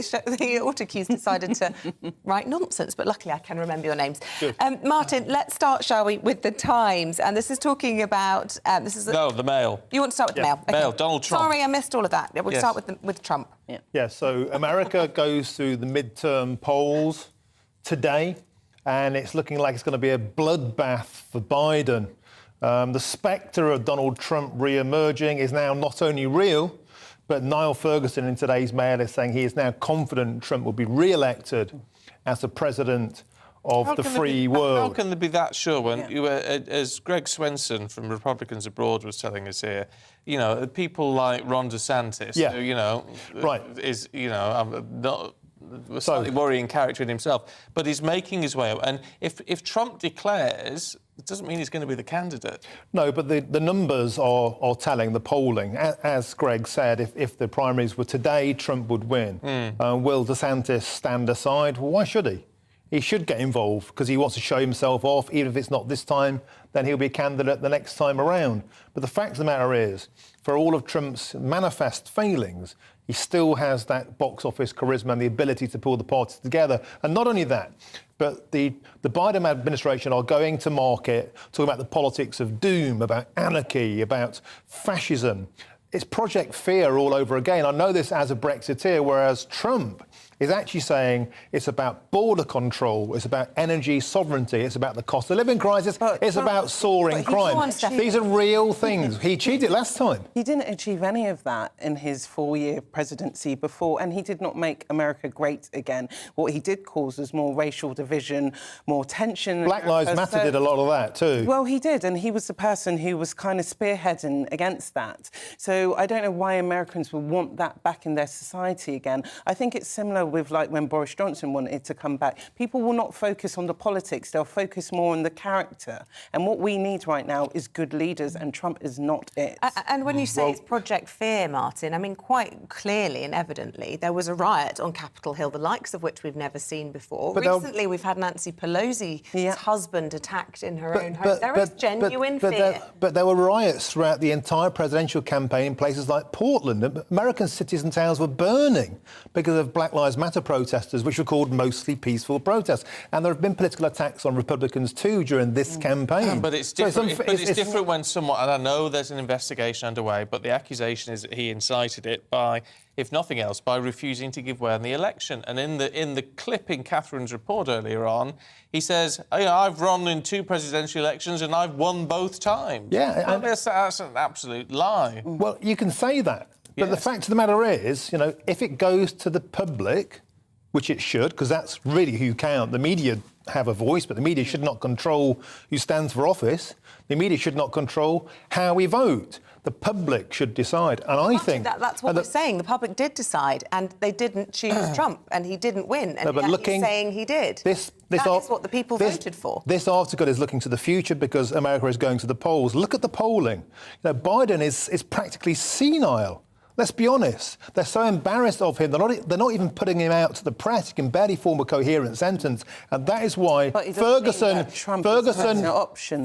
is saying that the Democrats don't have any viable candidate on the ticket, and they will only have themselves to blame if they lose again to Trump, and they can't keep blaming him for their own shortfalls. Well, no, that's a fair point.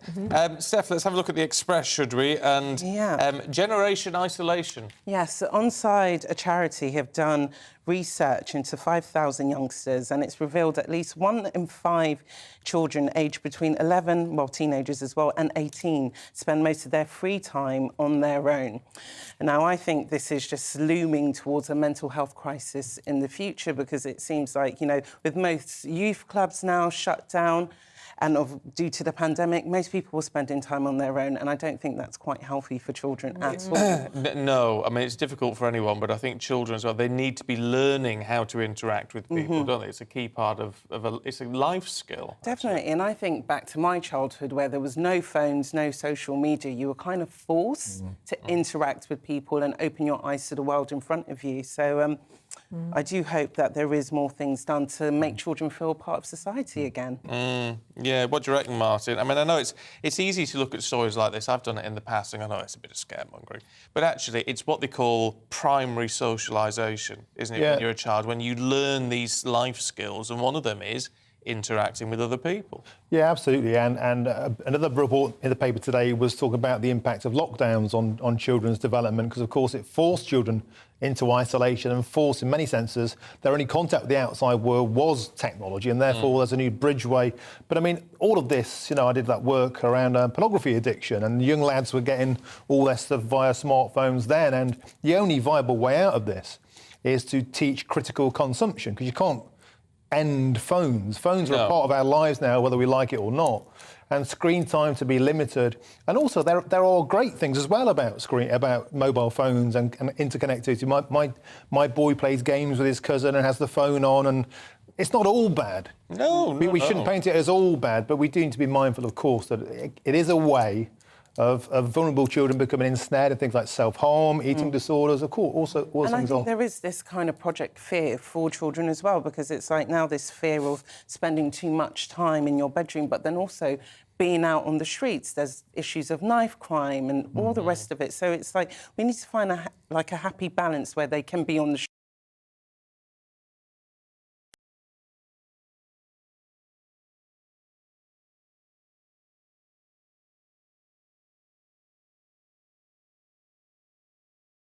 to introduce ID cards, everyone was up in arms. I never really saw what the problem was with it. But now they're saying ID cards would help control immigration, which is going to give it a much warmer reception. It's actually a clever pivot, you're right, by the Labour Party. I'm old enough...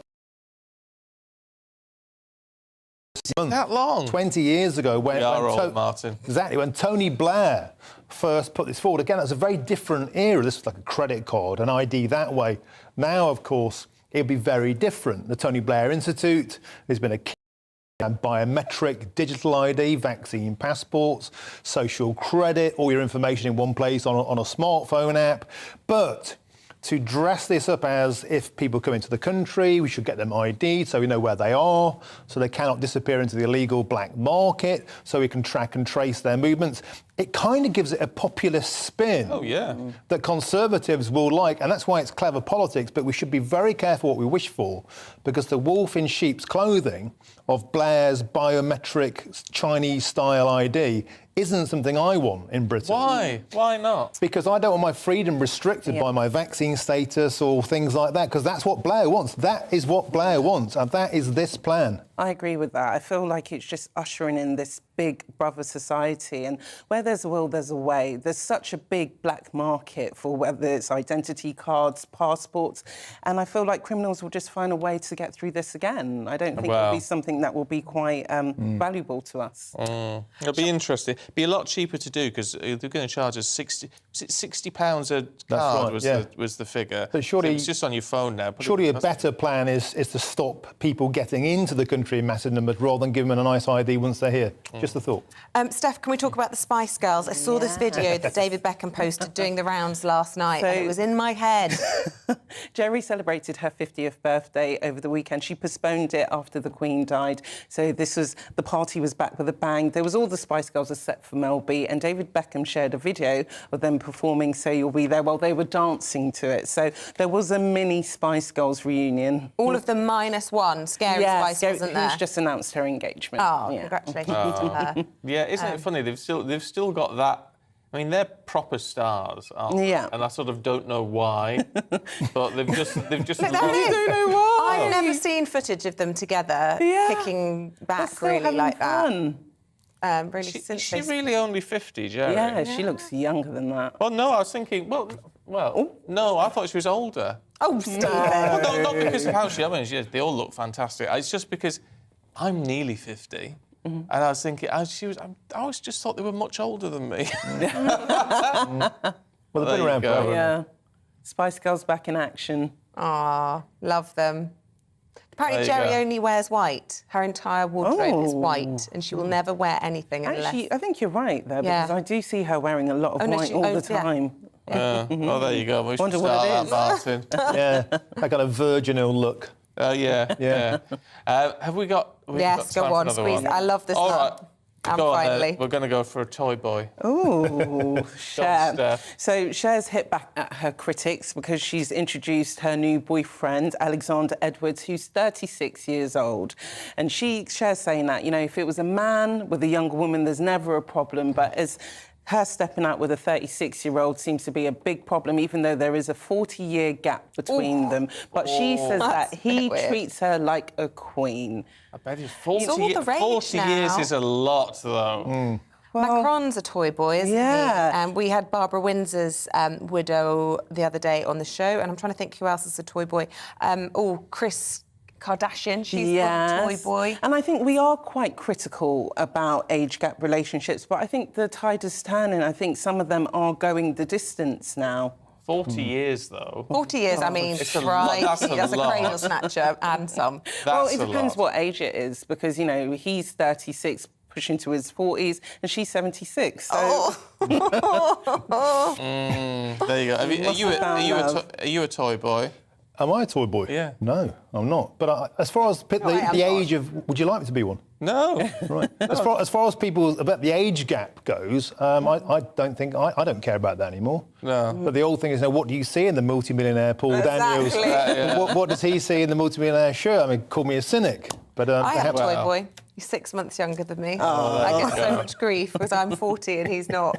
So annoying. There you go. Well, I tell you what, I know she's had a lot of work done on her. She looks amazing. She looks amazing. Well, they must both be providing each other a need that they can't find elsewhere at the moment. On that I don't know. I'd say that, Stephanie. Thank you very much indeed. All right, Mark. Bring it down. Brings it down. Thank you both very much indeed. Oh, dear. Oh, right, 8:48. Let's bring you up to date on the latest headlines this hour. The Prime Minister and the Chancellor are considering raising state pensions and benefits in line with inflation, a pledge that would cost £11 billion. The government is looking at £60 billion in tax rises and spending cuts in the autumn budget next Thursday. Cabinet Office Minister Gavin Williamson is denying new bullying allegations after reportedly telling a senior civil servant to slit your throat while he was Defence Secretary. The Guardian reports that he made the remarks in front of colleagues in a meeting and on another occasion telling them to jump out of the window. Millions of people on low incomes will receive payments of £324 from today as part of the government's cost of living support. There's no need to apply for the scheme. Those eligible will automatically receive the payment. And the King will unveil a statue of his mother in York during a 2-day visit to Yorkshire. King Charles starts in Bradford, then he'll be joined by the Queen tomorrow in York. The tour will end with the ceremony where the couple will officially confer city status on Doncaster.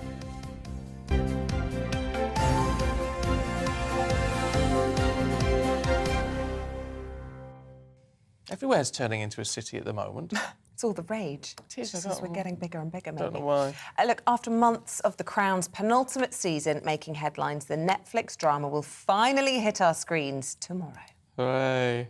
I'm excited. I've never seen any of it and I've no gosh, desire to start now, let me tell you. Tonight's premiere will see the cast grace, apparently, the red carpet in a bid to shrug off the controversy, or, let's be honest, massive amounts of free PR surrounding the show's portrayal of people like Princess Diana and, of course, the late Queen. Well, we have a very own Queen here to discuss all Vanity Fair's royal editor Katie Nicholl joins us in the studio. Oh, that's very nice. Will you be on the red carpet tonight? I mean, no, I won't. I'm going to be busy watching it. I mean, I have to say, full disclosure, in terms of, I'm halfway through it. Oh. Because I've been given some screeners by Netflix. I'm halfway through. It's really interesting because whenever the critics slam anything, I always end up really loving it. And I always think don't be too guided by the critics, OK? Because it's not necessarily everyone's opinion. The Guardian have slammed it. They say that it's tired, it's miscast, it's really time for this series to disappear. Variety magazine have had a pop at it. I mean, I haven't read a really positive review yet. I have mixed feelings about it. My takeaway, I mean, listen, I'm like you, Stephen, I've watched all of them, and you know, I sort of sit there and pick out the inconsistencies and the holes and the factual inaccuracies. I think there are more in this series than in previous. Which is more dangerous, in fact, because it's actually within our own living memory. It's far more dangerous. And I come away from it feeling uncomfortable, having watched it, which I didn't feel in the previous series. There felt like there was enough distance. This just feels too raw, feels too close to the bone. And, you know, I think the royal lawyers are going to be watching this quite closely. So, look, there are more inaccuracies in your view. Who benefits from that in terms of public opinion, do you think? Do you think that King Charles, I should say, comes out better or worse? I'm not entirely convinced by Dominic West's portrayal of Charles. Okay. I will preface it with that. And I'm a fan of West. I just don't think he's particularly well suited in this role. His plight to make the world a better place, his innovation from a very early stage, that's really well captured. But it's the awkwardness of so many of the scenes. It's the uncomfortableness of listening to the transcript of that conversation, tampon gate, all over again. It leaves you feeling icky and uncomfortable and thinking, well, you know, the King's about to go and unveil a statue of his late mother in York, and yet people are going to be tuning in and watching this, a reprisal, someone else's interpretation of a really difficult period in royal history.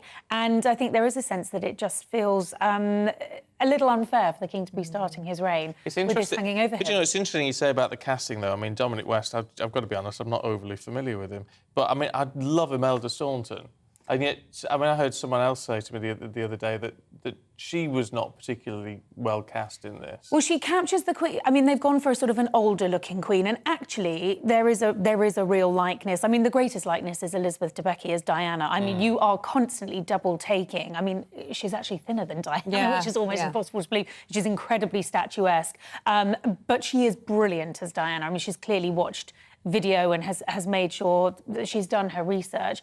I think Imelda Staunton does actually do a pretty good job of the Queen, actually. But the problem is the storyline doesn't seem to move on. You just see the Queen telling Anne, well, no, she can't marry again, and then eventually, yes, she can, and telling Charles and Diana, well, they can't divorce, and then eventually they do. It sort of feels quite stuck in that respect. But I think people will have to make up their own mind. You said it's had acres of free publicity. Well, Netflix must just be absolutely delighted. I think people will tune in and make their own minds up. We're almost out of time. Can we just very quickly have a look at from one Queen to another? Camilla has got her new cipher. And it is Queen Camilla, isn't it? Yes, absolutely. Which is very, it's very beautiful. Interestingly, they have the same initials, Charles and Camilla, Charles Rex and Camilla Regina. She has gone for a very elaborate italicised cipher. She had a couple of designs to choose from. We're going to see that on the cross that she lays in the field of Remembrance next Thursday. That will be the first time you see it. But of course, now as Queen Consort, she'll be using that for all of her correspondence, on all of her letterhead. So take a good look, get used to it, because we will be seeing more of this. Why are we still saying consort? We're not going to be saying Queen Consort when it's Catherine, are we? I don't think we'll be saying consort for much longer with Camilla, if I'm being honest. It's got to stop, I think it'll be Queen Camilla quite soon. Yeah, let's hope so. And let's wonder if she'll be tuning in, because I can tell you she has watched the previous series. Wonder whether they're going to tune in and watch this. Of course they will. There might be curiosity, might get the better of them. Might do. They might not watch it all, but they might start. Katie Nicholl, thank you very much indeed. You too. After the break, all your top stories. I will also be going live to Birmingham for their Poppy Day, and that's after your forecast. See you in a sec. Morning, Alex Deacon here with your latest from the Met Office. If the weather woke you up last night, well, you weren't alone. A band of very heavy rain and strong winds moved through. Today, well, we're still left with plenty of blustery showers, but it was this weather front that brought all that really wild weather in places through the night. Now heading out into the North Sea, but low pressure is still nearby and swinging around it. There are further bands of showers moving in. Some sunshine today, though, so overall a bit brighter than it was yesterday. So every now and then a bit of sun will poke through, but you'll never be too far away from the showers either. All areas susceptible to showers today, but particularly heavy across parts of Wales, northwest England and southern Scotland. The showers will tend to move because of the strength of the wind. That breeze making it feel perhaps a little cooler than these temperatures would suggest. Generally a couple of degrees above average, and in the south we might get up to 16 Celsius in the sunny spells. More showers to come this evening, so still a lot of spray and surface water on the roads as those showers continue to drift in on a fairly brisk wind. There'll be some clear spells developing, particularly over central and eastern areas as we go through the night. Temperatures will drop down into single figures, but nothing too chilly, certainly for the time of year. Again, a pretty mild start to Wednesday. Wednesday, again, a mixture of sunshine and showers, but during tomorrow, a subtle shift in the wind direction means there'll probably be more showers across western areas, not so many further east, so much of eastern England may have a dry day. Probably a drier day too for southern Scotland and parts of Northern Ireland. Plenty of showers in the far northwest. Still staying fairly blustery, but again, it will be quite mild. 11 across the north, 15, maybe 16 further south. The outlook is for things to turn a little bit drier. There will still be wet weather across the north and the west later this week, but for many it turns drier as we go through Thursday and into the weekend, and it still won't feel like November.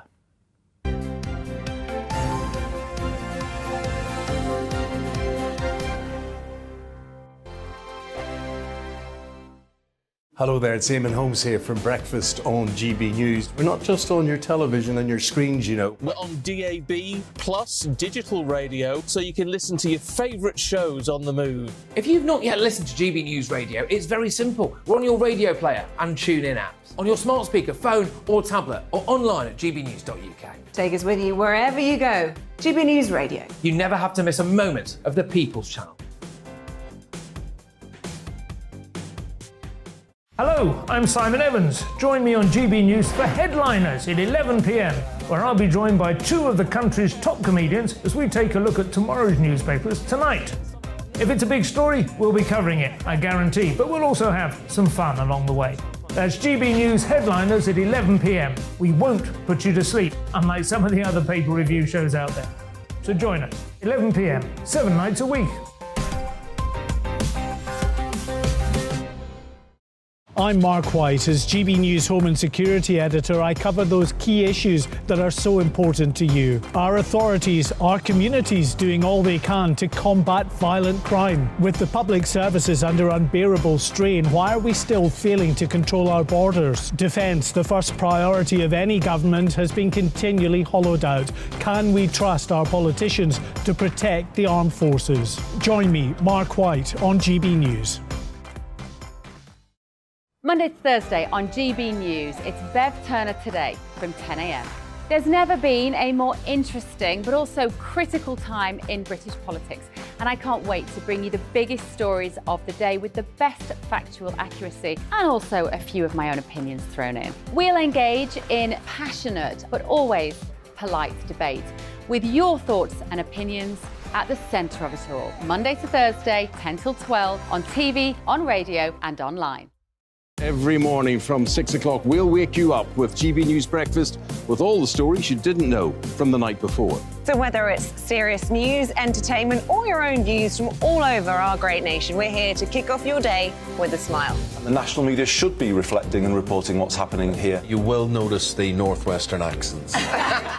Whether you're with us on TV, radio, or online, every morning, it's breakfast from 6 a.m. Hope you can join us.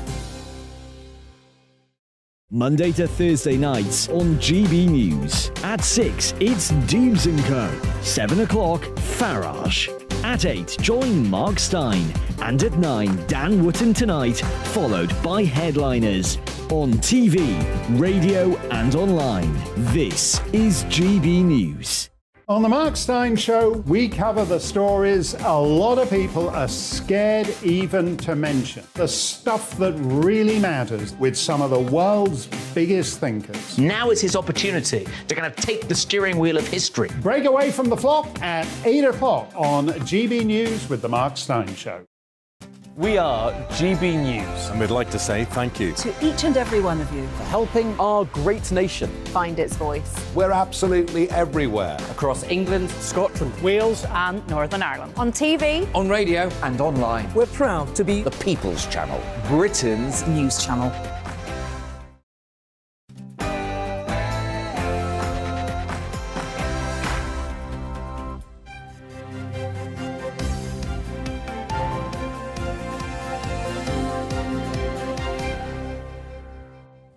The government confirms a deal with France over illegal migrants is now in its final stages.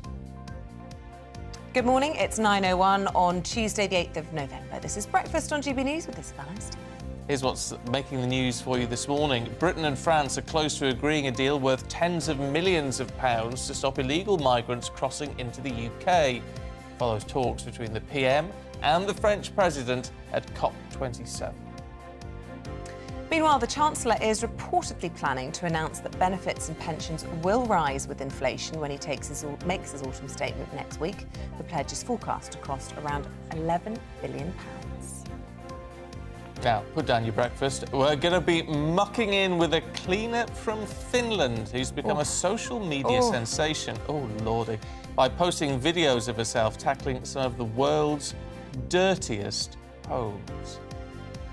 If you're listening on the radio, you're lucky. Because you don't want to. Mucky, as you would say. Filthy. Get in touch on any of the topics we're discussing this morning, whether it be the midterms, fly tipping, money-saving tips. We want to hear it all.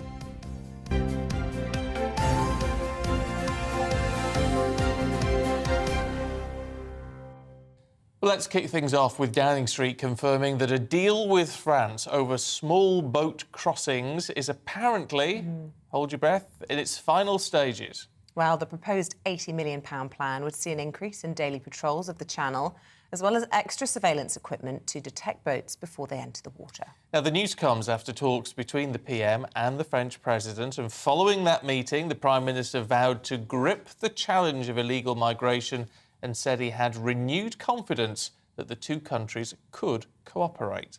Well, let's speak to our political editor, Darren McCaffrey, who's at Downing Street for us this morning. Good to see you, Darren. Look, the Prime Minister, fresh back from Sharm el-Sheikh, will be delighted to tell his cabinet today about this deal that he seems to have secured with President Macron.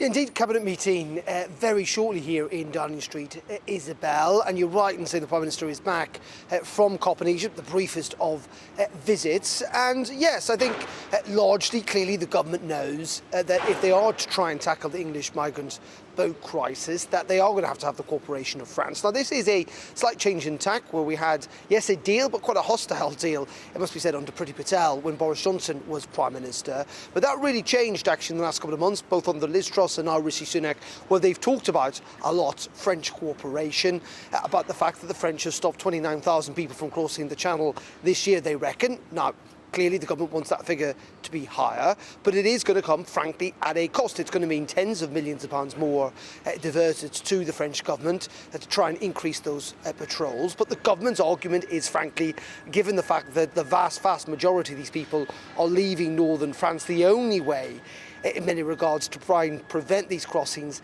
is increased border patrols and French police patrols on the northern French coast.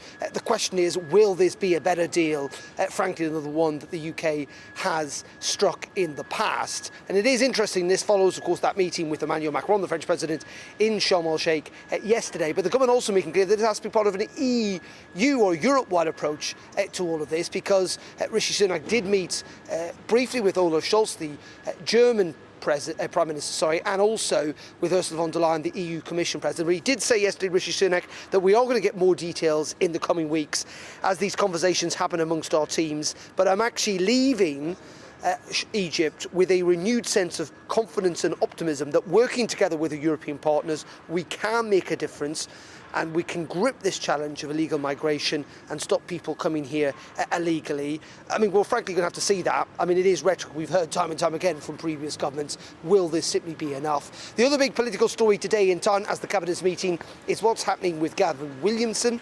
You remember over the weekend he was accused essentially of bullying by the former Conservative Chief Whip. Well, today there are further allegations being made. There's the Culture Secretary arriving about his conduct when he was Defence Secretary, officials suggesting that he may have suggested to a civil servant that she should slit her throat and jump out of a window in separate furious outbursts. Now, he's not denying that language, though he is yet again denying bullying. At the moment, Downing Street still standing by Gavin Williamson. They do not want to be seen to cave in on all of this. They point to the fact there are independent investigations taking place. But I think really what this story shows, beyond those allegations of bullying, are still the firm divisions within the Conservative Party. Lots of this sourcing and briefing against Gavin Williamson is coming either from officials inside government or indeed inside the Conservative Party, showing that the government, the Conservative Party, still doesn't necessarily remain a very happy ship, even under a new captain, Rishi Sunak. OK, Darren, thank you. We'll keep a close eye on all that, of course, for you, as you would expect. But let's change tack slightly, should we? It's not all jolly as we look at the festive season drawing closer. Many people, of course, already planning the Christmas shop, trying to cut costs as well. And if the rising cost of living wasn't enough, it now seems that the turkey may be in jeopardy. Yes, farmers are facing the largest bird flu outbreak on record, with almost 6 million birds having been culled. Let's find out how it's affecting butchers now. We're joined by the owner of PJ Franklin Butchers, Peter Franklin. Very good morning to you. Look, with that many birds being culled and 200 positive cases, it's a huge stress then, isn't it, for this industry at its absolutely most critical time of the year?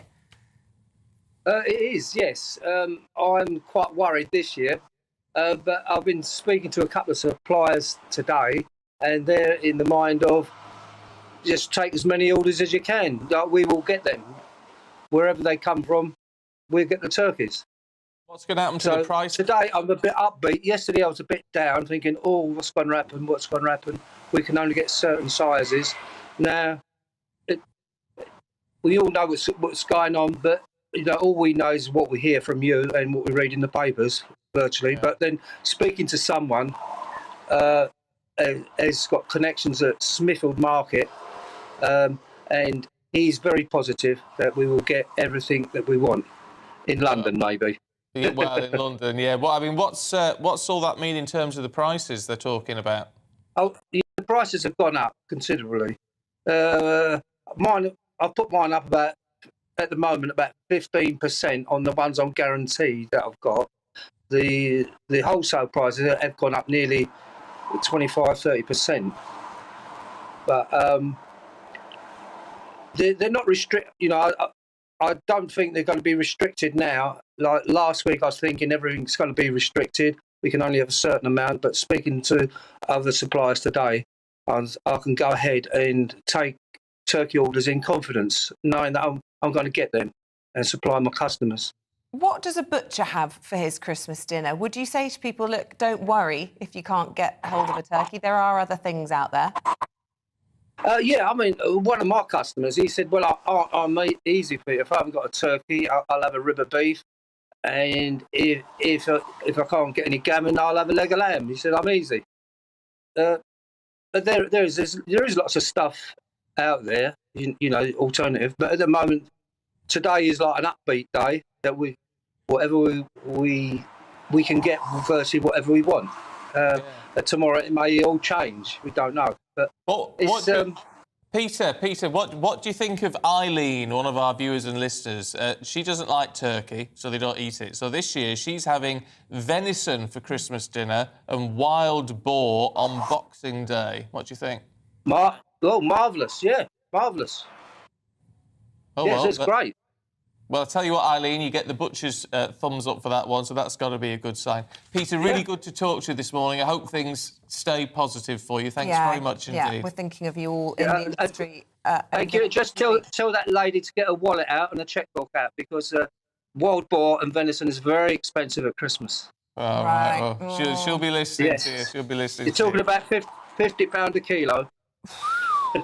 Well, OK, fair enough. The best Christmas dinner I ever had was wild boar. We slow cooked it all night on Christmas Eve and it was melt in the mouth. I've never had it again, but it was good.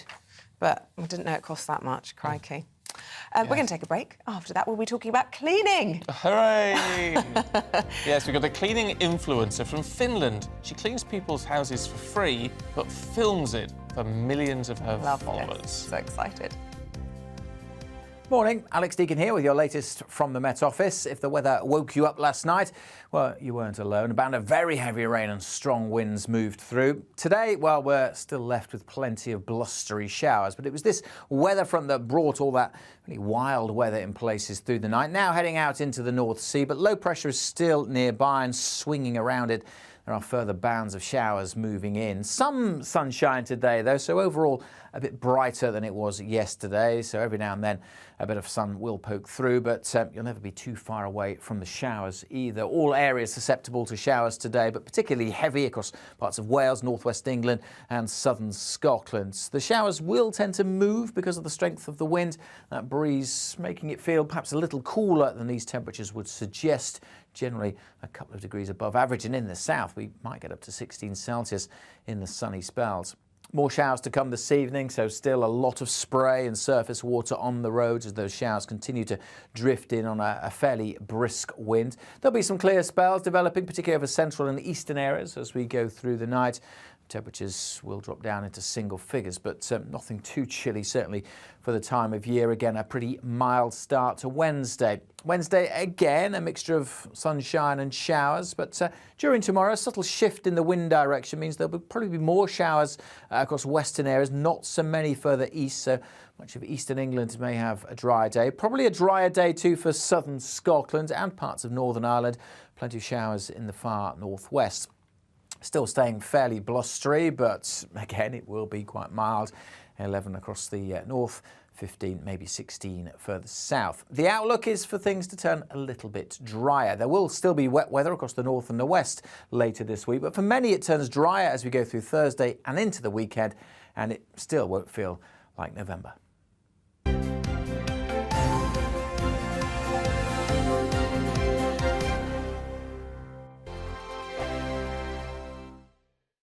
We are GB News. And we'd like to say thank you to each and every one of you for helping our great nation find its voice. We're absolutely everywhere. across England, Scotland, Wales and Northern Ireland. On TV, On radio. And online. We're proud to be the People's Channel. Britain's news channel.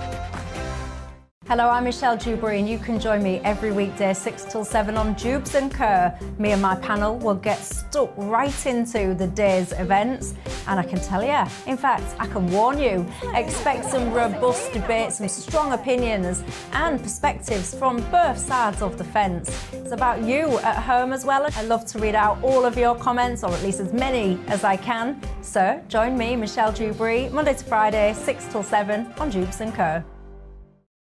Join my show Farage, 7 p.m. till 8 p.m. Monday through Thursday, and there you will get opinion, analysis, debate, and I'll cover stories that nobody else dares to touch. You've been cancelled. Join the club. Oh my goodness me. And then for the last 15 minutes, talking pints. Over a drink, we have a civilised conversation with someone. We very often disagree, but we do it in a grown-up way. Come and join me on Farage. On the Mark Steyn Show, we cover the stories a lot of people are scared even to mention. The stuff that really matters with some of the world's biggest thinkers. Now is his opportunity to kind of take the steering wheel of history. Break away from the flock at 8 o'clock on GB News with the Mark Steyn Show. Hello, I'm Esther McVeigh. And I'm Philip Davis. Whether you're watching or listening on TV, online or on radio, we handpick the latest stories, debates and expert opinions for your weekend. So whether that's politics, news or showbiz, we've got it covered. Join us every Saturday morning at 10 o'clock on GB News. Hello, I'm Alastair Stewart, and I'd invite you to join me at noon on Saturdays and Sundays for Alastair Stewart and Friends. I've been in this business for over 40 years. Now, here at GB News, I've never been happier. I get to choose the big stories that really interest me. We hear what you have to say, and you hear what I have to say. I really hope you can join me, noon on Saturdays and Sundays. I'm Mark Dolan. Join me at 11 on GB News for Headliners, in which I'll be joined by two of the UK's top comedians discussing tomorrow's papers. If it's an important story, we'll cover it, but we'll have some fun along the way. Headliners, the late night paper review that won't send you to sleep like the others will. 7 nights a week at 11 p.m. on GB News.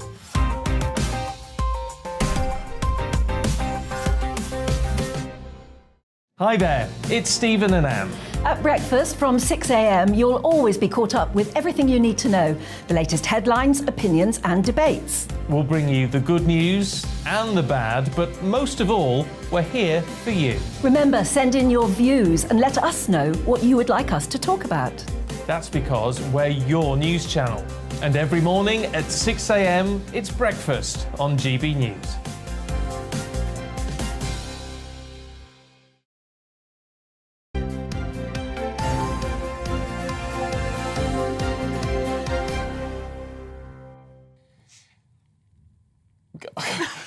So every time this day. We're poised. Anyway.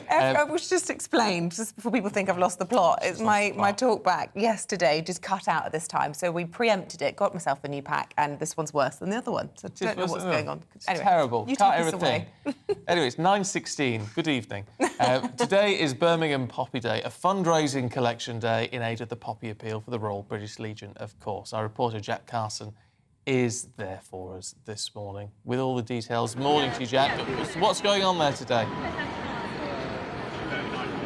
Well, good morning and welcome to Birmingham New Street, where it's Birmingham Poppy Day today. This is the 7th and final Poppy Day for the British Legion. They've been running up over the last couple of weeks, running up to Remembrance Week and Remembrance Day this Friday. And it's been a bit of a party atmosphere so far here this morning. We've had some wartime songs, we've had people dancing and really cheering up passengers on their way to work. And I'm joined here now by Judith Rea, who's the Senior Manager of the Poppy Appeal and Community Fundraising. Judith, how important are Poppy Days like this to your campaign? Oh, really important. We get as many military volunteers on the streets, particularly here in Birmingham, where we've got 200 military personnel representing the Army, the RAF and the Navy, and wearing your poppy shows you care and recognises the contribution that the armed forces community make. And it is a difficult time for people at home. What's been the difference this year, and how have people kind of approached the poppy appeal this year with how much they're giving? We're really noticing it and really grateful to people, really digging deep this year. We're really aware that people are facing, financial issues at the moment, but equally our armed forces community are facing those same issues. So it's really important that we do, donate where we can, and we're really grateful for that support. Judith, thank you for joining me. So here at Birmingham Poppy Day, events are going to continue throughout the day. Veterans here, servicemen and women, all here raising money for the Birmingham Poppy Appeal and for the Poppy Appeal in general to help those veterans, those servicemen when they're in the forces as well as when they're out of it as well, all in the lead up to Remembrance Day, Remembrance Sunday this week. Thank you very much indeed. It is very important to wear your poppy with pride. Should be done. That was the slogan which was around years ago and has stuck, quite rightly too. There's lots going on. We've got the Cenotaph on Sunday. We've got the Festival of Remembrance at the Royal Albert Hall on Sunday and with as the Katie King. Nicholl was saying, they've got the Garden of Remembrance next week, next Thursday, where the Queen Consort will be using her new, what did you call the new? The new cipher. The new cipher for the first time. So yes, there's lots to do, lots of ways in which you can pay your respects, and respect should be paid. We're going to talk about cleaning now, and if you are eating your breakfast, I know it's 9:19, but you might want to look away now because a cleaner from Finland has gone viral on social media after posting videos of herself cleaning some of the world's dirtiest homes for free. Oh yes, she's Ori Katarina, a so-called cleanfluencer, and she joins us now. Good morning to you. Lovely to see you this morning. What drives you? I mean, you must absolutely love cleaning, mustn't you? I do. Because I'm the world's best cleaner, so I'm so good at it and it is so satisfying. I'm right now cleaning this super dirty home and I love it. Wow, so how do people get in touch with you? I mean, do they basically send you pictures of their dirty house and you pick the worst? I mean, what criteria do you go for? Yes, just like that. They send me Instagram DMs or emails and I just pick the dirtiest houses there. Oh. but I mean, looking at some of the videos now, some are so disgusting. How do you even know where to start? I just start picking up trash and then it's clean. Why do you think it's gone viral? Oh, look at my that. goodness me. Oh. You see, I'm sorry. I don't know about you, Ori. I'm a bit judgy about somebody's home if it's like that. I actually think cleanliness, in the UK we say cleanliness is close to godliness. You know, if you're dirty like that in your own home, that's not good. Listen, Ori, I mean, do you worry that you do all this hard work and make it all spotless again, and then you walk out the door and it's back to trash in a week? No, I don't worry that at all. Because these people, they are usually suffering. They have some kind of mental illness, so I just want to help them.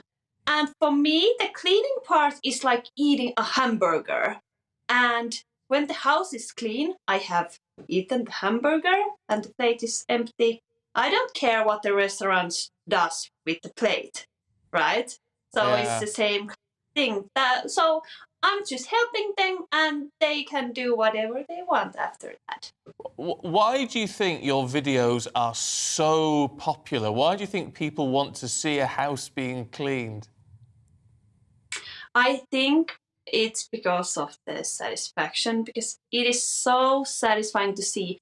And also there is a lot of people who homes look like that. I get a lot of emails saying that my videos have helped them, that they are not the only ones, and there is many kind of ways to look at my videos. So I think that's why.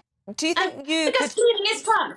It is fun. We both love cleaning, I have very to say. tidy. We're clean two and tidy tidy. people. But do you think it's possible to clean any home, or do you think there are some homes that are so dirty that even you can't magic them clean? I can clean anything. I'm just looking for dirtier and dirtier and dirtier house. Like, I can clean anything.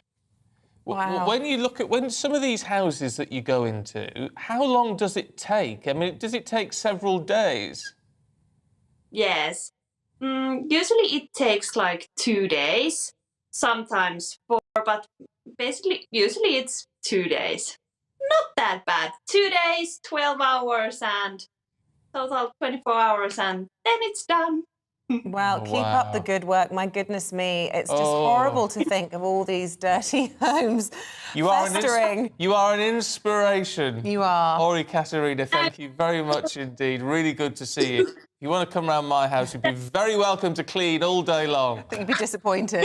Be very clean already. Yeah, be clean already, yeah. Thank you very much. Wow. Thanks. I can understand the satisfaction element of that, but walking into something like I'd be a bit overwhelmed, yeah. Where do you start? Yeah, I do love a pressure washer in the patio in the garden. I do it square by square, and it's really fun. That is nice. I think that's very satisfying, but it takes forever. Yeah, you sort of think, oh, but it keeps you going, doesn't it? Watching the satisfaction of it.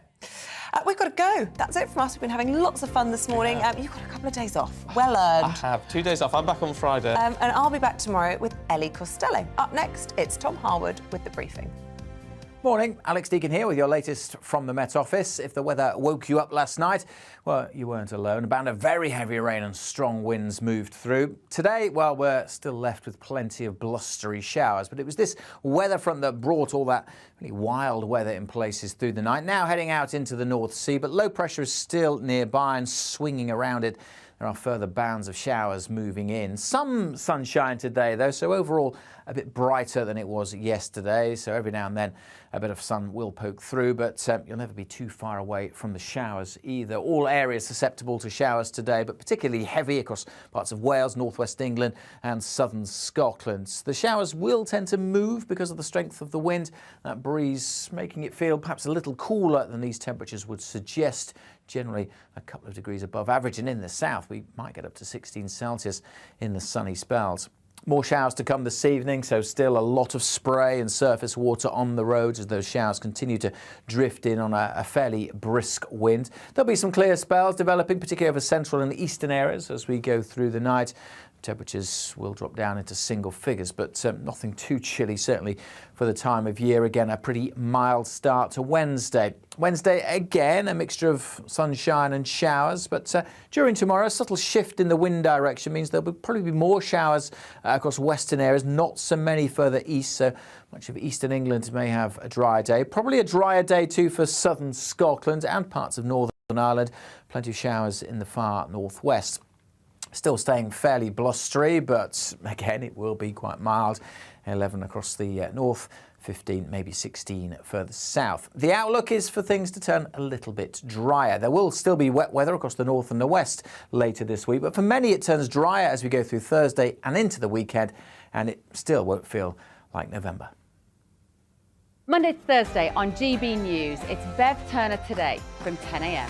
There's never been a more interesting but also critical time in British politics, and I can't wait to bring you the biggest stories of the day with the best factual accuracy and also a few of my own opinions thrown in. We'll engage in passionate but always polite debate with your thoughts and opinions at the centre of it all. Monday to Thursday, 10 till 12 on TV, on radio and online.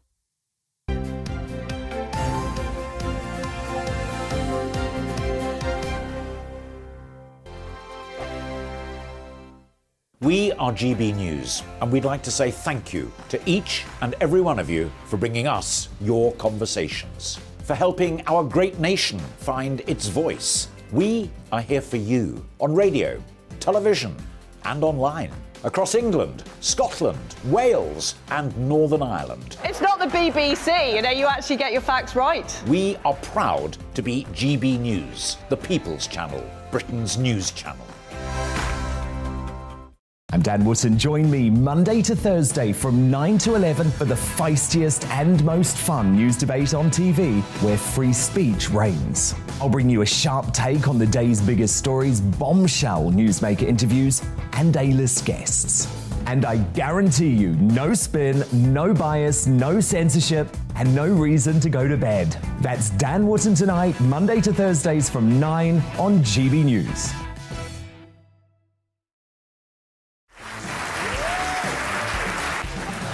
My name is Andrew Doyle. Join me every Sunday evening at 7 p.m. for Free Speech Nation. This is a show where we address current affairs and news stories of the week with the help of two wonderful comedian panelists. I brought in comics because I want to give it a lighter edge, and also they work for less. See you there.